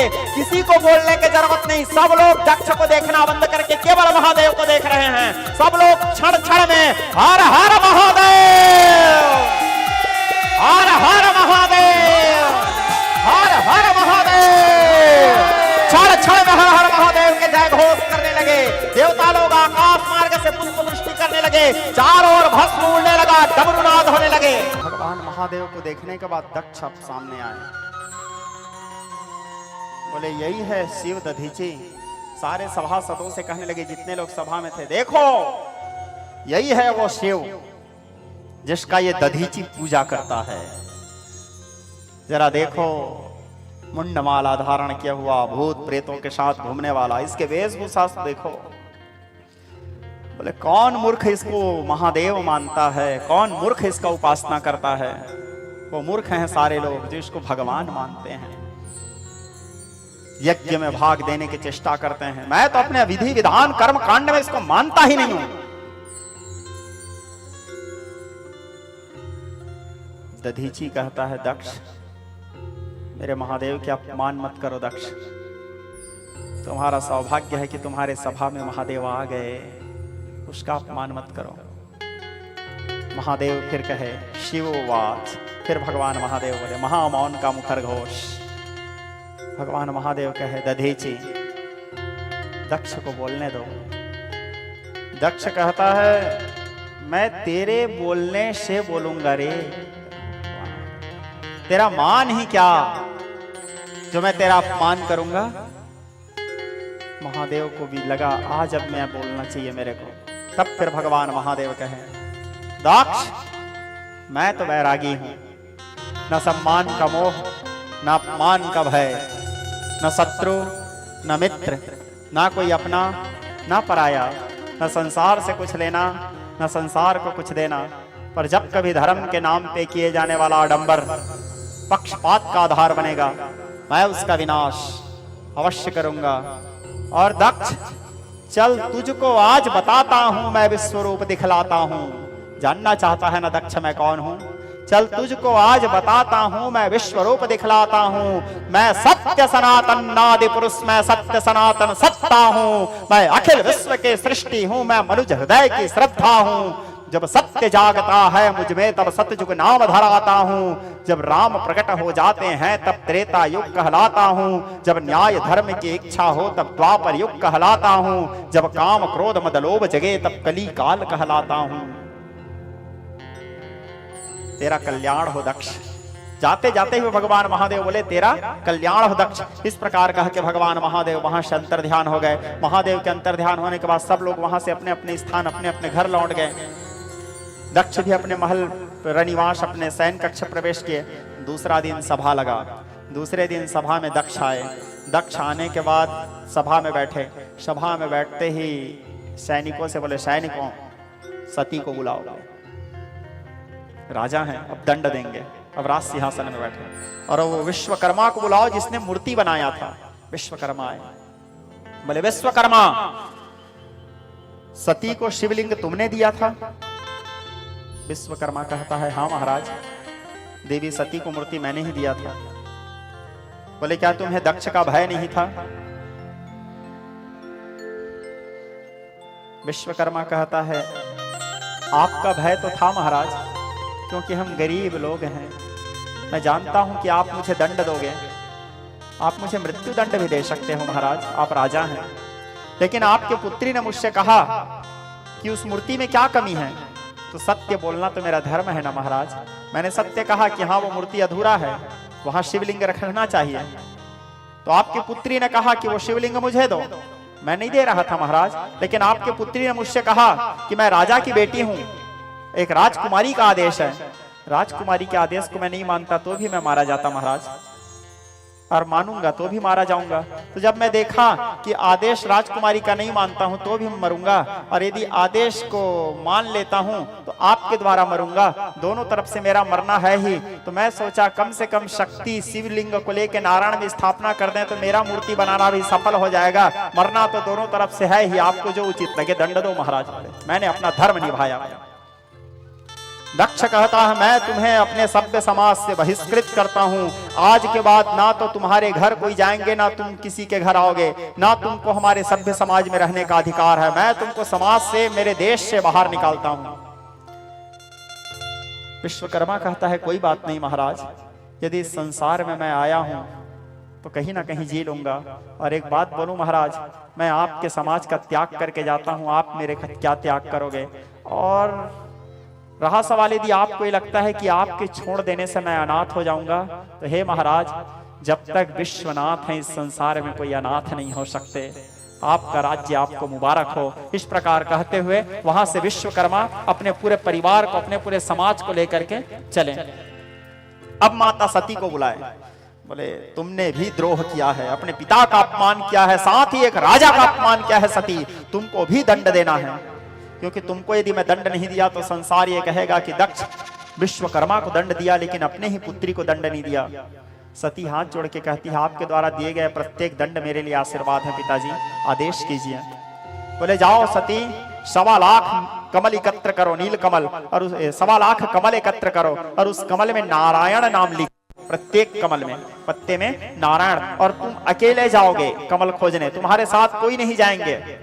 और कमल खोजने के बाद उस 1.25 लाख कमल में नारायण नारायण तुम लिखोगे, तभी ये तुमसे जो पाप हुआ है उस पाप का प्रायश्चित होगा। सोचो, वो शिवलिंग को स्थापना की तो उसको दक्ष पाप मानता है, और उस पाप के प्रायश्चित के लिए कमल, और वो भी कमल जब तक 1.25 लाख नील कमल ढूंढे, 1.25 लाख कमल ढूंढ करके उस कमल में जब तक के नारायण का नाम नहीं लिख लोगे तब तक तुम अन्न जल ग्रहण नहीं करोगे। सती बोले जो आदेश पिताजी। सती के माँ के आंख में आंसू बहने लगा, क्योंकि माँ का हृदय है। सती के माता प्रसूति आकर के कहती है, महाराज ये आप क्या आदेश कर रहे हैं? हमारी पुत्री है, कितना दिन लगेगा उसको कमल ढूंढने में, और उतने कमल के पत्ते में नारायण नाम लिखने में कितना दिन लगेगा, और आप अन्न जल के त्याग करने बोले हो, हमारी पुत्री मर जाएगी महाराज। बोले दंड सभी के लिए एक समान होता है प्रसूति। सती अपने पिता को प्रणाम करके कमल ढूंढने के लिए निकली। सती कमल ढूंढने के लिए निकल रही थी, इधर सारे विश्वकर्मा लोग अपने सिर में एक गठरी लेकर के, एक मोटरी लेकर के जा रहे थे। कैलाश के तट से गुजर रहे थे। शमशान में चिता धू धू करते हुए जल रहा था।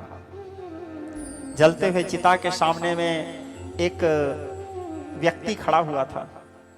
वो व्यक्ति को देख करके सारे विश्वकर्मा समाज गए। बोले तुम कौन हो, यहाँ कैसे खड़े हो? वो व्यक्ति कहता है मेरा नाम शिलाद है। बोले यहाँ कैसे खड़े हो? बोले महादेव के इंतजार करते खड़ा हूं। बोले किस चीज के लिए इंतजार? बोले मेरा बेटा जिद कर रहा है कि उसको महादेव के पास रहना है, तो महादेव को अपने बेटा को देने आया हूं। बोले तुम्हारे बेटा कौन है? शिलाद। बोले मेरे पुत्र का नाम नंदी है। बोले नंदी किसके पुत्र हैं? शिलाद के। शिलाद एक कृषक हैं, और वो महादेव के तपस्या करके वरदान मांगे थे कि मेरे को एक बलवान पुत्र चाहिए जो बैल के समान जिसमें बल हो। भगवान महादेव के वरदान से नंदी का जन्म हुआ था। शिव जी के ही अंश है नंदी जी, लेकिन बचपना से ही नंदी के मन में शिव के चरणों में अनुराग था, तो वो शिव के पास जाने के लिए हठ करता था। तो उसके पिता उसको शिव जी को देने आए थे नंदी को कि ये आपका है प्रभु, इसको आप स्वीकार करो। तो विश्वकर्मा समाज बोले कि अब हमारा इस संसार में कोई नहीं है शिलाद जी, हम कहाँ जाएं समझ नहीं आते। शिलाद कहता है जिसका कोई नहीं उसका विश्वनाथ है, क्यों यहाँ वहाँ भटक रहे हो, यही रहो कैलाश के तट में। बोले हमारे लिए घर? बोले यही शमशान तुम्हारा घर है, ये जलते हुए चिता की जो अग्नि है यही तुम्हारे लिए ईश्वर है, यही सत्य है, इस सत्य को स्वीकार करो, शिव के परिवार बनो, यहाँ वहाँ क्यों भटक रहे हो? सब लोग बोले हाँ हाँ। वहीं शमशान को अपने डेरा बना करके सब लोग वहाँ शिव नाम कीर्तन करते हुए सारे विश्वकर्मा समाज के साथ शिलाद वहाँ बैठे थे। नंदी भी आ गए, नंदी वहाँ बैठे थे। उसी समय सर्वेश्वर भगवान सदाशिव वहाँ पहुंचे। भगवान सदाशिव को देख करके शिलाद प्रणाम किए। बोले प्रभु ये नंदी आपके साथ रहना चाहता है, इसको आप स्वीकार करो। बोले लेकिन पिता के लिए आवश्यक है पुत्र, तुम ले जाओ, तुम्हारे पुत्र को मैं रखूंगा, उचित नहीं है, तुम्हारा सेवा करेगा। बोले चाहता तो मैं भी यही था प्रभु, लेकिन यदि मैं अपने पुत्र को अपने पास रखूंगा तो मेरा पुत्र आपसे इतना प्रेम करता है प्रभु, आपके वियोग में मेरा पुत्र का प्राण चला जाएगा, कम से कम आपके पास रहेगा तो ये जीवित रहेगा प्रभु, इसलिए इसको आप स्वीकार करो। भगवान महादेव नंदी को स्वीकार किए। अब सारे विश्वकर्मा समाज महादेव को देखते ही प्रसन्न हो गए, नाचने लगे, गाने लगे, बोले हमारे महादेव, हमारे महादेव, हमारे महादेव। भगवान महादेव सबके साथ बैठे। बैठने के बाद वहां पे भूत प्रेत लोगों का आगमन हुआ, पिशाच लोग आ गए, किसी के मुंडी नहीं, किसी के पैर नहीं, किसी के एक ही तरफ 10-15 ठो हाथ है, एक तरफ हाथ ही नहीं, किसी के आंख पेट में है, किसी के नाक पीठ में है, विचित्र वेशभूषा वाले भूत प्रेत सब लोग, सबके साथ भगवान महादेव बैठे। बोले क्या इच्छा है? बोले प्रभु हम लोग आज नृत्य करना चाहते हैं। बोले करो। बोले सब लोग वहां पे शमशान में नाचने लगे। भगवान महादेव एक शिला में बैठे थे, विजयापत्र बनाए, सब लोग वहां दिव्य विजयापत्र आदि सेवन करने लगे। नारद जी पहुंच गए। नारद जी पहुंचने के बाद सारे भूत प्रेत लोगों को देखे, सारे दुनिया के त्यागे हुए लोग जो संसार जिसको छोड़ चुका है, यानी अनाथ लोगों को देखे, सब जिसको संसार छूत मानता है, वो सारे लोग भगवान महादेव के पास। नारद जी देखे, बोले नहीं कहाँ आ गया? भगवान महादेव नारद को देखे, बुलाया, बोले इधर आओ नारद।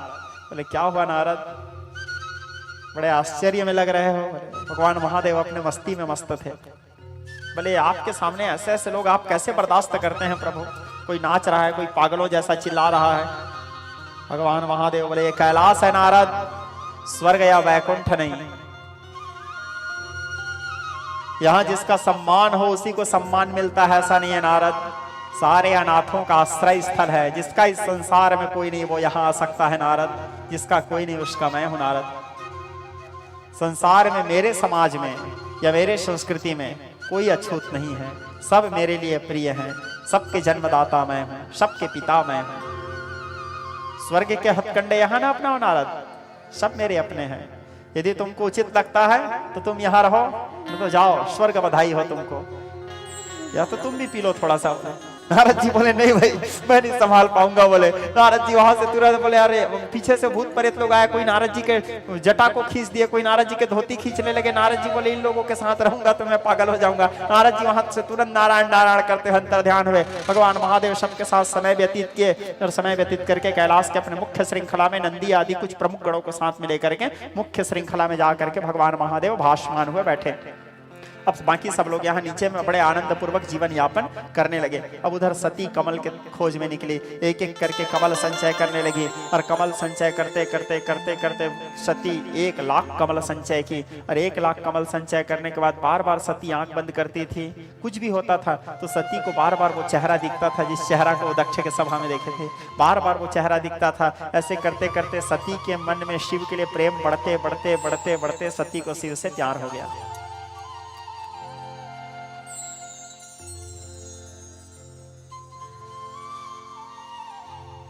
आकर्षण होने लगा।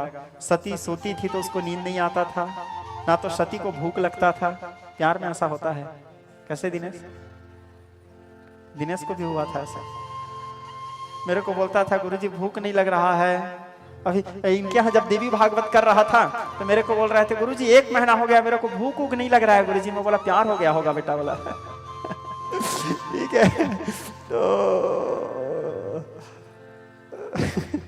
तो विज्ञ स्नेही सजन माता सती को ना तो भूख लगता था ना तो नींद आता था, रात भर जगती थी। उसका कमल संचय करते करते कमल को लाई अपने महल प्रवेश की और एक एक कमल के पत्तों में नारायण लिखने की चेष्टा की। वो नारायण लिखती वो नारायण ही थी, लेकिन ध्यान किसका कर रही है? शिव का। उसके दिलो दिमाग में तो शिव छाया हुआ है, तो वो यही सोच रही है कि मैं नारायण लिख रही हूँ, लेकिन वहां शिव लिखाता था क्योंकि उसके कलम ही शिव चलता था, क्योंकि दिमाग में तो वही चल रहा है शिव शिव शिव शिव शिव। सती के मन में केवल एक ही भाव मात्र। सती के तो आंख बंद करती थी तो शिव, खोलती थी तो शिव शिव शिव शिव। माता सती को शिव से प्रेम हो गया। प्रेम के पराकाष्ठा भगवती सती के दिलो दिमाग में केवल शिव शिव शिव शिव शिव शिव शिव। अब वो कमल में नारायण नारायण लिखी, नारायण नारायण की जगह शिव शिव लिख डाली। अब पूरा 1.25 लाख कमल में जब नारायण लिख ली सती के हिसाब से लिखाया शिव है, तो अपने पिताजी के पास गई और जा करके कहती है पिताजी आपने मुझे कहा था नील कमल में नारायण लिखो, आपके आदेश का पालन करके मैं नारायण लिख ली हूँ पिताजी। दक्ष आए, कमल को उठाए, कमल को देखते हैं तो हर पत्ता में शिव शिव। दक्ष और आग बबूला हो गए। बोले सती तुमने फिर मेरा अपमान किया है सती। सती घबरा गई। घबराने के बाद कहती है देखो तुमने नारायण नहीं शिव लिखा है। सती फिर कमल उठाई, फिर सती देखती है तो वास्तव में उसमें शिव लिखा है। सती को होश ही नहीं था। प्यार में होश कहाँ रहता है?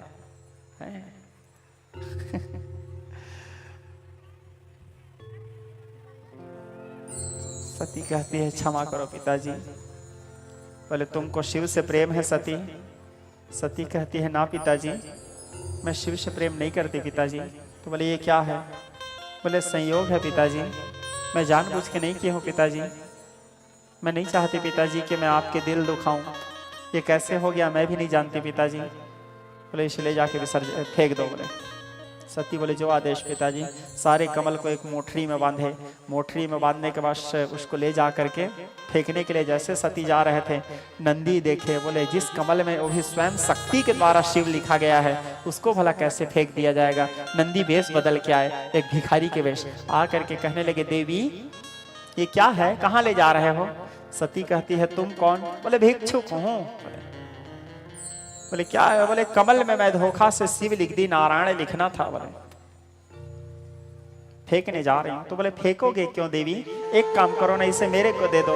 ठीक है तुम शिव को नहीं मानते, हमको तो शिव प्रिय हैं। हमारे प्रभु के नाम को तुम फेंकोगे तो हमको दुख लगेगा, हमको दे दो, हम इसे ले जाएंगे। तुम्हारे महल में नहीं रहना चाहिए, नहीं रहेगा, हमारे पास रहेगा। सती कहती है ठीक है फेंकने से अच्छा इसी को दे देती हूँ। इस प्रकार विचार करके उस 1.25 लाख कमल को नंदी को दिए। अब नंदी मारे खुशी को कमल को लेके पहुंचे कैलाश। कैलाश में भगवान शंकर ध्यानस्थ अवस्था में बैठे थे। न भौमिर न चापो न बहरिन न वायु न चाकाशास्ते न तंद्रा न निंद्रा न ग्रीष्मो न शीतम न देशो न वेशो न यस्यांसि मूर्तिस्ते मूर्तिस्ते मीडे। पहुंचे भगवान महादेव के पास, कहने लगे प्रभु प्रभु नेत्र खोलो प्रभु, मैं क्या लाया हूं देखो प्रभु।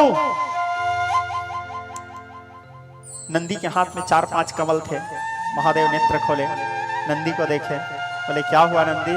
बोले प्रभु, दक्ष की पुत्री जो है ना सती, वो स्वयं आदि शक्ति है प्रभु, आपसे बहुत प्रेम करती है प्रभु। उसके पिताजी उसको बहुत तकलीफ देते हैं, फिर भी वो आपसे प्रेम करती है प्रभु। प्रभु वो शक्ति है प्रभु, आपसे मिलने के लिए ही उसका जन्म हुआ है। ये देखो प्रभु, कमल में वो आप प्रेम के कारण आपके नाम लिखी है। ऐसे कह के जैसे कमल को भगवान महादेव के सामने ले जाने वाले ही थे, भगवान महादेव भड़क गए और भड़क के चिल्लाए, कहने लगे नंदी, मुझे किसी की आवश्यकता नहीं है नंदी, मैं अपने आप में संपूर्ण हूं।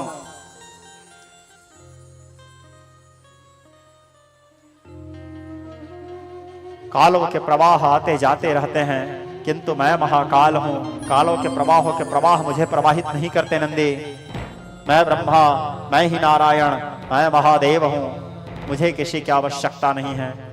ले जाओ नंदी से यहां से, और मेरे सामने और इस कैलाश में नारियों के बारे में चर्चा मत करना नंदी। विशेषकर तुम मुझे अत्यंत प्रिय हो, इसलिए तुम्हारे अपराध को मैं क्षमा कर रहा हूं नंदी। मैं एक वैरागी हूं, मेरे सामने आज के बाद नारी की चर्चा मत करना नंदी, माया नहीं, यहां केवल ब्रह्म चर्चा होना चाहिए। मेरे नारायण की चर्चा करो। नंदी डर गए। डरने के बाद सारे कमल को लेके गए कैलाश के एक झरना में। जाकर के वो सारे कमल को एक एक करके रखते गए, सजाने लगे। नंदी कहते हैं यदि शिव के चरणों में मेरा प्रेम सच्चा है तो एक दिन माता आएगी और आ करके मेरे सिर में हाथ रखेगी, मेरे प्रभु के वाम भाग में बैठेगी, और उस दिन मैं माता को यहाँ ला के दिखाऊंगा, माता ये देखो ये आपका कमल है, इसको मैं आपके इंतजार में यहाँ रखा हूँ, और यदि मेरे प्रेम सच्चा है ये तो कमल तब तक नहीं मुरझाएगा। और वो कमल नहीं मुरझाया, वहाँ वैसे ही खिला हुआ अवस्था था, क्योंकि नंदी के प्रेम में कोई संदेह नहीं, नंदी के भक्ति में कोई संदेह नहीं। अब इधर फिर सती आई, घर आकर के सोती है। जैसे सोती है फिर उसको शिव जी दिखने लगे। इसी बीच में दक्ष को लगा कि मेरे बेटी को शिव के प्रति थोड़ा सा आकर्षण हो रहा, तो मेरे बेटी के मन से शिव के प्रति प्रेम को घटाना है। एक काम करता हूँ, शिव को अपमानित करता हूँ। शिव का अपमान करूंगा तो सार्वजनिक अपमान, सबके बीच में अपमान करूंगा तो क्या है, मेरे बेटी के नजर में शिव और गिर जाएंगे। लेकिन दक्ष गलत सोच रहे हैं। ऐसे करके वो सती के मन में शिव के लिए और प्यार बढ़ा देंगे। कई लोगों के अंदर ये भाव रहता है मैं किसी का अपमान कर दूंगा तो उसका इज्जत चला जाएगा। अपमान करने के चलते वो सामने वाला का इज्जत और बढ़ा देता है। किसी को बदनाम करने के चक्कर में उसको और हाईलाइट कर देता है और फेमस हो जाता है वो। मेरा अनुभव है। ठीक है। तो भगवान महादेव को अपमानित करने के लिए क्या किए, महामंडल के बैठक रखे। उस बैठक में सारे देवताओं को बुलाए, सारे ऋषि मुनियों को बुलाए, और सारे देवता सारे ऋषि मुनियों को बुलाने के चलते बोले महादेव को भी यहाँ बुलाओ। बोले महादेव कभी सार्वजनिक जगह में जाते नहीं, जहां 5 लोगों का भीड़ है महादेव वहां नहीं जाते, क्योंकि महादेव को 3 चीज बड़ा प्रिय है, शांत, एकांत और मौन। वो हमेशा शांत रहते हैं, एकांत रहते हैं, मौन रहते हैं। महादेव के पास जो भी समय है, अधिकांशतर समय भगवान महादेव के आप लोग फोटो में भी देखे होंगे, आंख बंद ही रहता है, माला पकड़ के राम राम राम राम। भगवान महादेव निरंतर राम नाम के जाप करते हैं। रामचरितमानस तुलसीदास जी लिखते हैं महामंत्र सोई जपत महेशु, निरंतर महामंत्र के जाप करते हैं। भगवान महादेव के मूल मंत्र है महादेव, राम महामंत्र जो है महादेव के मूल मंत्र हैं। संसार में जितने तंत्र मंत्र हैं श्रोता समाज, सारे तंत्र मंत्रों के आद्य प्रणेता भगवान महादेव ही हैं। लेकिन भगवान महादेव बाकी तंत्र मंत्रों के जाप नहीं करते, महादेव केवल राम नाम का ही जाप करते हैं, क्योंकि सत्य केवल राम है। आप लोगों को एक बात बताऊं, ध्यान से समझना मेरे बात को, ठीक है? ताली बजाते रहना है, लेकिन आवाज नहीं आ रहा है।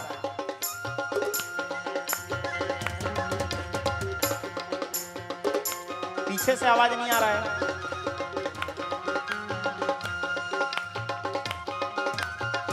हाँ, आप लोग बुरा नहीं मानोगे तो बताऊंगा, ठीक है? अब मानोगे तो नहीं बोलूंगा भाई, ईमानदारी से बोलो, क्योंकि बात थोड़ा सा कड़वा है।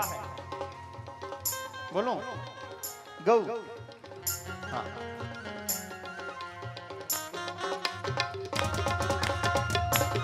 हाँ, आओ। क्या बोलना चाह रहा हूं मैं? जो पढ़े लिखे हैं, जिसके पास थोड़ा सा भी बुद्धि है, जिसके ऊपर थोड़ा सा भी हरि और गुरु का कृपा है वो इस बात को जरूर समझेगा। अब जिसका तकदीर ही फूटा है तो उसको मैं क्या कर सकता हूं, मैं नहीं समझेगा तो। लेकिन मैं ये नहीं बोल रहा हूं, मैं जो बोल रहा हूं उसको तुम लोग मानना बोल के, ठीक है, आपके ऊपर है भाई, मानो ना मानो, मेरा काम है बोलना। क्योंकि मैं जिस दिन कथा शुरू किया उसी दिन आप लोगों को बोल दिया था मेरे को कथा वथा करना आता नहीं है, ऐसे ही मजा मजा में बोल देता हूं बोल के, ठीक है। तो सुनो, आप संसार में जितने तंत्र मंत्र आप लोग जहां भटकते हो उन सारे चीजों की चर्चा कर रहा हूं। कहां भटकते हो आप लोग? ए बैगा के पास जा रहे हो, ओ बैगा के पास जा रहे हो, ओ तांत्रिक के पास जा रहे हो, ओ तांत्रिक के पास जा रहे हो, ये टोटका कर रहे हो, वहां टोटका कर रहे हो। क्यों कर रहे हो रे मूर्खों? कोई लाभ होगा उससे? हैं? भटक रहे हो आप लोग। सार केवल महामंत्र है, यहां वहां मत भटको। संसार में जितने आगम शास्त्र हैं, निगम है, रचयिता कौन है? महादेव। सब तंत्र मंत्रों के आद्य प्रणेता कौन है? महादेव। सबके रचना किए भगवान महादेव, सबके आद्य प्रणेता। ये शिव पुराण के आद्य प्रणेता भी महादेव, राम कथा के आद्य प्रणेता भी महादेव, भागवत के आद्य प्रणेता भी महादेव। सारे तंत्र शास्त्र, ये जितना आप लोग टोना जादू तंत्र मंत्र करते हो, सबके लिखने वाले भी महादेव, सबके बनाने वाले महादेव। आदि गुरु है भगवान, सब रचना किए। और सब रचना करने के बाद भगवान महादेव के चतुराई को देखो, एकदम ध्यान से समझना। गणेश जी को बुला, इधर आ रहे गणेश। गणेश बोले पिताजी, बोले एक काम करिए, सारे मंत्रों को तू रख ले बेटा। बोले जी। कार्तिक को बुला, इधर आ। आधा कार्तिक को दे दिए और बचा माणासुर, उसका चेला था। माणासुर को बुला, इधर आ रे। माणासुर आए, बोले इसको तू रख ले बेटा। बोले अब बच गया तो शुक्राचार्य को बुलाया, वो भी उसका चेले थे। शुक्राचार्य को बोले ये सारे तंत्र मंत्र तू रख ले बेटा, तेरा कुछ काम आएगा। बोले अब बच गया तो रावण को बुलाया, बोले इधर आप बेटा। बोले रावण आया, बोले एक काम कर बेटा, ये सारा तू रख ले। बोले सारे तंत्र मंत्र रावण को दे दिए। अब जो कुछ बच गया वो गोपनीय था, उसको नहीं दे सकते थे चेला लोगों को। तो भगवान महादेव अपने मेहरिया को बुलाए, देवी पार्वती को। पार्वती जी को बुला करके बोले देवी एक काम करो, एक गोपनीय वाला मंत्र मन को तुम रख लो। बोले देवी सप्तशती कहता है गोपनीयम प्रयत्नेन स्योनृव पार्वती, गोपनीय को तुम रख लो। तो सारे गोपनीय मंत्र माता को दे दिए। जितने तंत्र मंत्र बनाए सबको बांट दिए और अपने लिए केवल एक ही चीज रखे, हरे कृष्णा कृष्णा कृष्णा हरे हरे, हरे राम राम राम हरे हरे। हाँ, क्या रखने लिए? मानस में आप लोग देखना क्या लिखे हैं, बालकांड के चौपाई। मैं नहीं बोल रहा हूं भाई, मानस बोल रहा है। महामंत्र सोई जपत महेशु, क्या जप करते हैं महादेव? महामंत्र। मानस में लिखा है क्या? नवारण मंत्र सोई जपत महेशु, षडाक्षर मंत्र सोई जपत महेशु, काम रूप बीज मंत्र सोई जपत महेशु, तंत्र मंत्र सोई जपत महेशु, टोना टोटका जपत महेशु। लिखा है क्या? लिखा है महामंत्र सोई जपत महेशु। भगवान महादेव केवल एक ही मंत्र का जाप करते हैं, वो है महामंत्र। और महामंत्र क्या है? हरे कृष्णा कृष्णा कृष्णा हरे हरे, हरे राम राम राम हरे हरे। और जब कोई आदमी मरता है, हम सब लोग मरते हैं, तो मरते हैं तो मुर्रा छींटते हैं हम लोग। तो छींटते हैं तो क्या बोलते हैं? जोर से बोलना, क्या बोलते हैं? कैमरामैन फोकस करो, क्या बोलते हैं? एक बार और, एक बार और। हाँ, लेकिन शमशान जाते तक बस बोलते हैं, आने के बाद भूला जाते हैं। सबका यही गत्य है, ठीक है। आप लोग मुर्रा छींटते समय बोलते हो क्या? जादू टोना सत्य है, टोना टोटका सत्य है, तंत्र मंत्र सत्य है, या और कोई भी फलाना ढेकाना सत्य है? क्या बोलते हो? राम नाम सत्य है। सत्य क्या है? अंतिम सत्य केवल राम। इसलिए महादेव केवल एक ही चीज का जप करते हैं, हरे कृष्णा कृष्णा कृष्णा हरे हरे, हरे राम राम राम हरे हरे, हरे कृष्णा कृष्णा कृष्णा हरे हरे, हरे राम राम राम हरे हरे। अब आओ, तो सत्य क्या है? राम नाम। मानते हो नहीं? आज के बाद मानोगे? इधर उधर नहीं भटकोगे ना? बताओ, भटकोगे तो टॉपिक यही खत्म करूंगा। जबरदस्ती भैंस के आगे बीन बजाए क्यों करूंगा? हैं? सार केवल महामंत्र है जी, सत्य केवल राम नाम है। बाकी जगह मत भटको, बाकी जगह भटकोगे आपको क्षणिक सुख मिलेगा बस। जैसे कि आपको अच्छा तेज बुखार चढ़ा है तो पैरासीटामॉल खा लिए, 4 घंटा के लिए बुखार नहीं आएगा, लेकिन वो परमानेंट ठीक नहीं होगा। परमानेंट ठीक करने के लिए उसके लिए परमानेंट दवाई चाहिए। ठीक है, आओ नीलू माला दो। माला भी खुश हो गया, देख रहे हो हैं? वो तक समझ गया, बोले यही सत्य है बोल के, और आप लोग नहीं समझ रहे हो। तो परमानेंट ठीक नहीं हो गया पैरासीटामॉल से, उसके लिए आपको पूरा डोज लेना पड़ेगा, कंप्लीट दवाई। तो ये जो उपाय करते हो इससे थोड़े देर के लिए आपको सुख मिल सकता है, लेकिन शाश्वत सुख केवल राम नाम है। और श्रोता समाज, आप लोगों को एक और बात समझाता हूं, एकदम ध्यान से सुनना दिमाग में। हर आदमी अपने कर्म को भोगता है, कर्म प्रधान विश्व करी राखा। तुलसीदास जी लिख रहा है रामचरितमानस में, मैं नहीं बोल रहा हूं। जो जस करनी तस फल चाखा, जो कर्म किया हो उसको आपको भोगना पड़ेगा ही। ठीक है, अब आप लोग खोदो बोए हो तो दुबराज धान कहां से काटोगे जी? जो बोए हो आपको काटना पड़ेगा, हैं? जो बोए हो आपको काटना पड़ेगा। वो तो बोते समय आपको सोचना था कि मेरे को क्या बोना है, अब बाद में पछता रहे हो तो क्या मतलब। अब उसके बाद आदमी क्या करता है? भटकना शुरू, बोले मेरे हाथ में पैसा नहीं रुक रहा है। वाह, कमाओगे तब तो रुकेगा। मैं जितना कमाता हूं महाराज, हाथ में पैसा नहीं रुक रहा है। रोको ना जी, कैसे नहीं रुकेगा? दिमाग लगाओ थोड़ा सा, हैं? नहीं, मेरे बेटी का बिहाव नहीं हो रहा है, खोजो।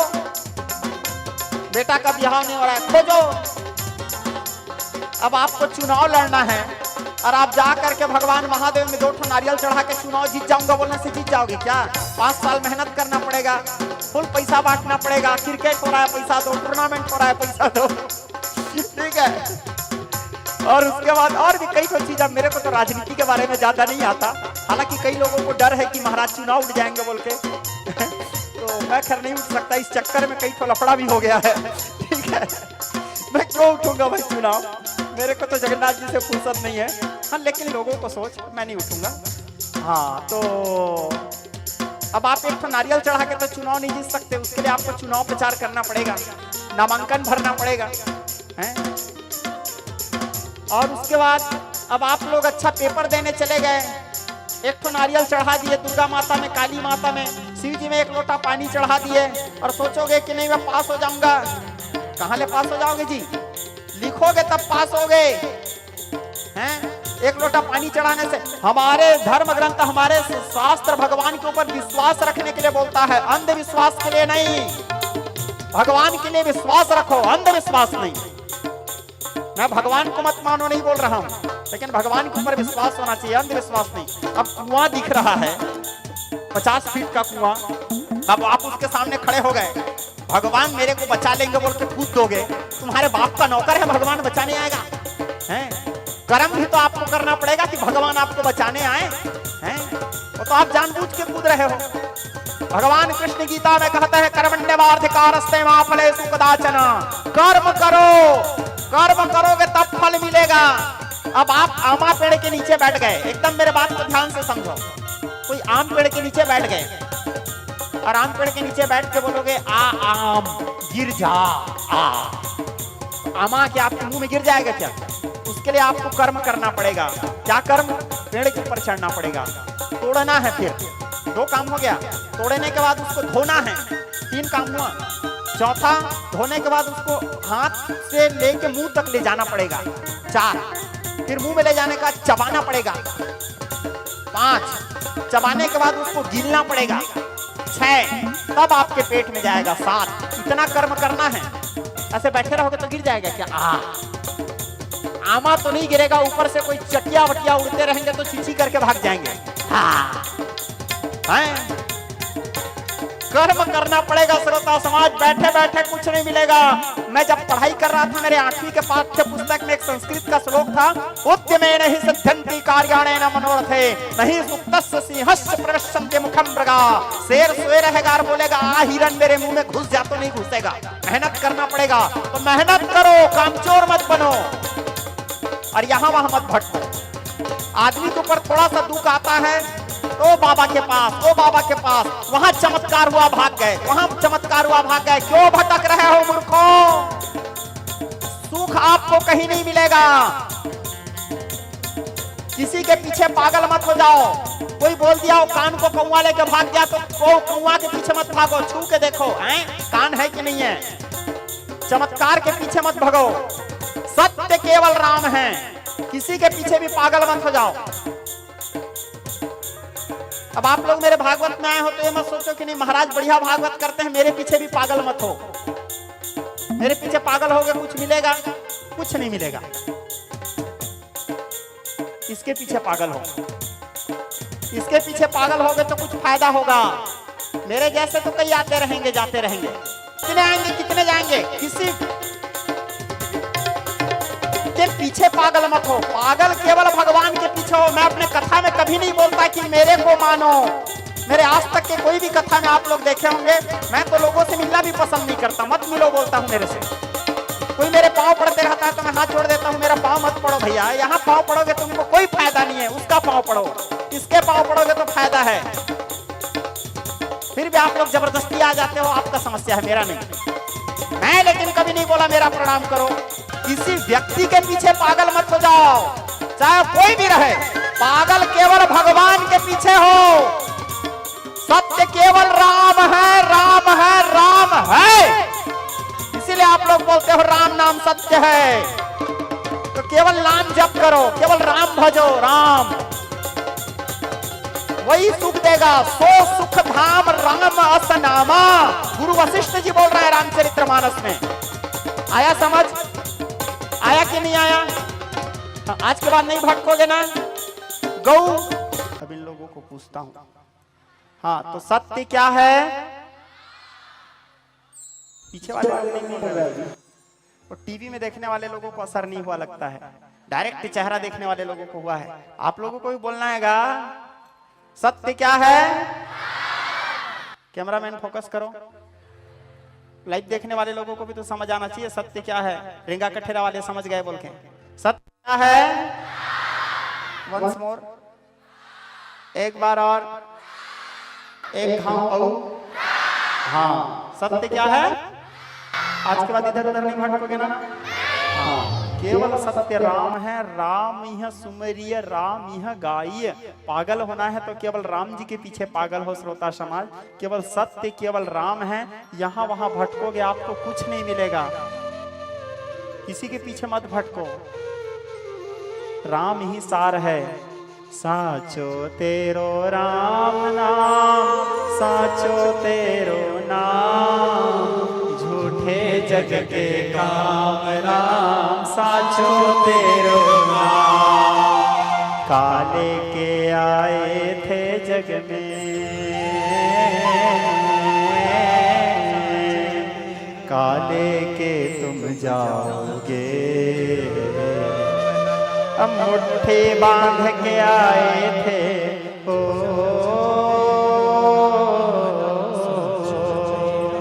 मुट्ठी बांध के आए थे और हाथ पसारे जाओगे।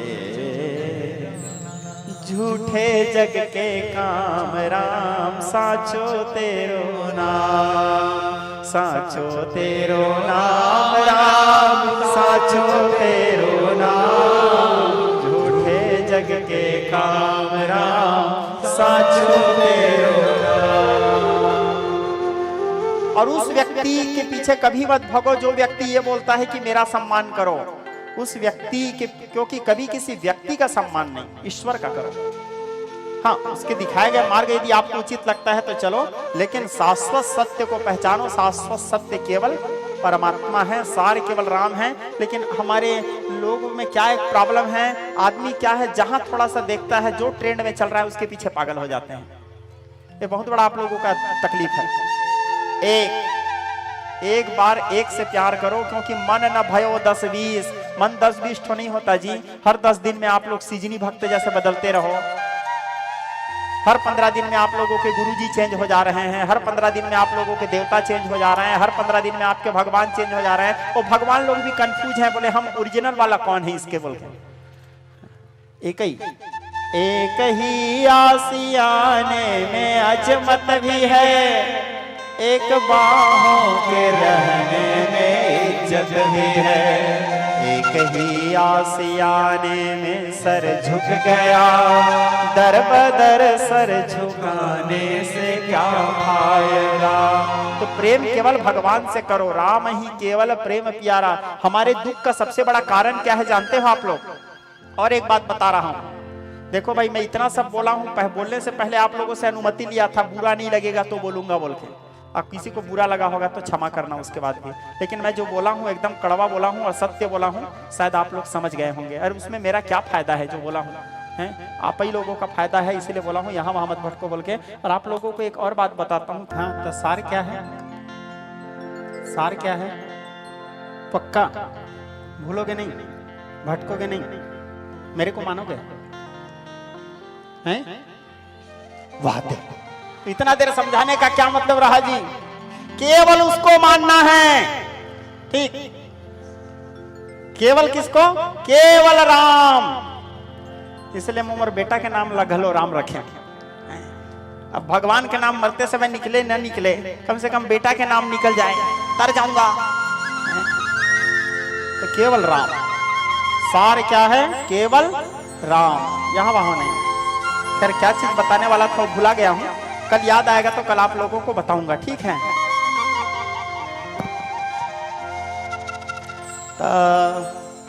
टाइम भी तो हो गया का थोड़ी देर और बताता हूं, ठीक है? तो महामंडल के बैठक, हाँ हमारे कथा प्रसंग में आओ, शिव पुराण के महामंडल के बैठक करवाए, शिव जी के अपमान करवाना है सोच के। अब शिव जी के अपमान करवाना है बोलकर महामंडल के बैठक सबको बुलाया, शिव जी को भी बुलाने भेजे। अब शिव जी क्या है, हमेशा कोई जगह जाते नहीं है, क्योंकि शिव जी फालतू समय बर्बाद करना चाहते ही नहीं है। जितना समय मिला यहीं से शुरू किया था सब राम नाम के, जितना समय मिलता है शिव जी राम राम राम राम करते रहते हैं। महामंत्र सोई जपत महेशु। तो शिव जी को बुलाने भेजे, शिव जी बोले मैं नहीं जाऊंगा भाई, बोल दिया। तो शिव जी क्या है, कश्यप ऋषि से बड़ा प्रेम करते हैं और दधीची से, तो कश्यप और दधीची को भेजे, बोले तुम्हारे बोलने से आएंगे। शिव जी को जाकर के कश्यप जी और दधीची निवेदन किया, बोले प्रभु आप चलो ना वहां महामंडल के बैठक में, दक्ष चाह रहा है। एक तो इतना दिन बाद दक्ष आपको बुलाना चाहता है, प्रभु कम से कम आप दोनों एक हो जाओगे तो हमको अच्छा लगेगा। भगवान महादेव बोले देखो दधीची, वहां मेरा जाना उचित नहीं है, लेकिन फिर भी तुम हट कर रहे हो तो ठीक है मैं चला जाऊंगा। बोले इस प्रकार कह करके भगवान महादेव महामंडल के बैठक में पहुंचे। अब दक्ष पूरा प्लान बना के रखा था शिव जी को नेगलेक्ट करना है, अपमानित करना है बोल के। शिव जी वहां पहुंचे और दक्ष ये सोच के रखा था जैसे मैं पहुंचूंगा वहां सब लोग रहेंगे, मेरे को देखते ही सब खड़े हो जाएंगे। दक्ष वहां पहुंचे, दक्ष को देख के सब लोग तो सम्मान किए ही, लेकिन खड़े नहीं हुए, बैठे बैठे किए। जैसे महादेव पहुंचे, भगवान महादेव को देख के सब खड़े हो गए, यहाँ तक कि वहां विष्णु जी बैठे थे वो भी खड़े हो गए, दक्ष के बाप बैठे थे ब्रह्मा जी वो भी खड़े हो गए। अब हम जिससे चिढ़ रहे हैं, हमारा बाप तक उसका सम्मान कर रहा है तो हमारा दिमाग खराब नहीं होगा है? और हम जिसको मानते हैं वो भी उसका सम्मान, दक्ष नारायण को मानता था वो भी सम्मान करने के लिए खड़े हो गए, ब्रह्मा जी भी खड़े हो गए। दक्ष और कल वो अपमान करने के लिए बुलाया था, वहां महादेव पहुंचे तो और सम्मान। फिर महादेव को बैठने के लिए आसन दिए, और जिस आसन में महादेव बैठने वाले थे दक्ष पीछे में 2 आदमी को रखा था, वो जैसे बैठेगा उसको खींच देना ताकि भगवान नीचे गिर जाएं शंकर जी, तो उससे अपमानित हो गए। अब पीछे बैठे थे सब लोग, खड़े थे दक्ष के असिस्टेंट लोग, जैसे भगवान महादेव उसमें बैठना चाहते थे उसको खींच दिए। भगवान महादेव नीचे थोड़े से अनबैलेंस हुए, नीचे बैठ गए। सब लोग वहां डर गए, क्योंकि जो भी महादेव के गुस्सा को जानता है, चकार चंड तांडव, वो लोग तो विचार किए गए सब मरेंगे। फिर भी भगवान महादेव किसी को कुछ नहीं बोले, खड़े हुए मुस्कुराए, दक्ष को देखे, बोले तेरा कल्याण हो दक्ष, वहां से चले गए। अब दक्ष का दिमाग और खराब। आप किसी आदमी को चिढ़ाने के लिए अनेक प्रकार के उपाय करोगे और वो सामने वाला आदमी नहीं चिढ़ेगा तो आपका और दिमाग खराब हो जाएगा। हैं? महादेव और प्रसन्न होकर चले गए, क्योंकि महादेव का तो सीधा सा सिद्धांत है, ना सम्मान का मोह ना अपमान का भय। वहां से चले गए भगवान महादेव। जाने के बाद दक्ष और चिढ़ गए, और चिढ़ने के बाद अनेक प्रकार से फिर शिव जी के लिए अपशब्दों को प्रयोग करने लगे। बोले वो अघोरी, वो कपाली, ऐसे करके नाना प्रकार के शब्दकोश के प्रयोग किए। और दक्ष पुनः अपने महल आए। महल आने के बाद दक्ष को ब्रह्मा जी समझाया, बोले पुत्र तुमने उचित नहीं किया महादेव के अपमान करके। बोले वो मेरा क्या बिगाड़ लेगा पिताजी? बोले पुत्र क्या बिगाड़ लेगा, इतना मत गरजो पुत्र। वहां जो मुस्कुरा के गया है, तुमको ही लग रहा है मुस्कुरा के गया है बेटा, वो तूफान से पहले का सन्नाटा है। बोले जिस दिन उसका कहीं गया, ये सनका गया, तेरे को इस ब्रह्मांड में कोई नहीं बचा सकता शिव से द्रोह करने के बाद।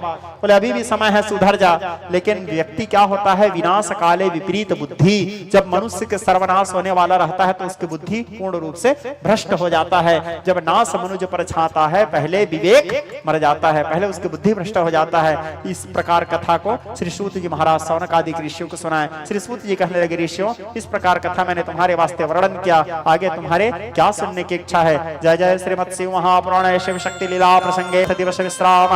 नमः पार्वती पते हर हर हर महादेव शंभो।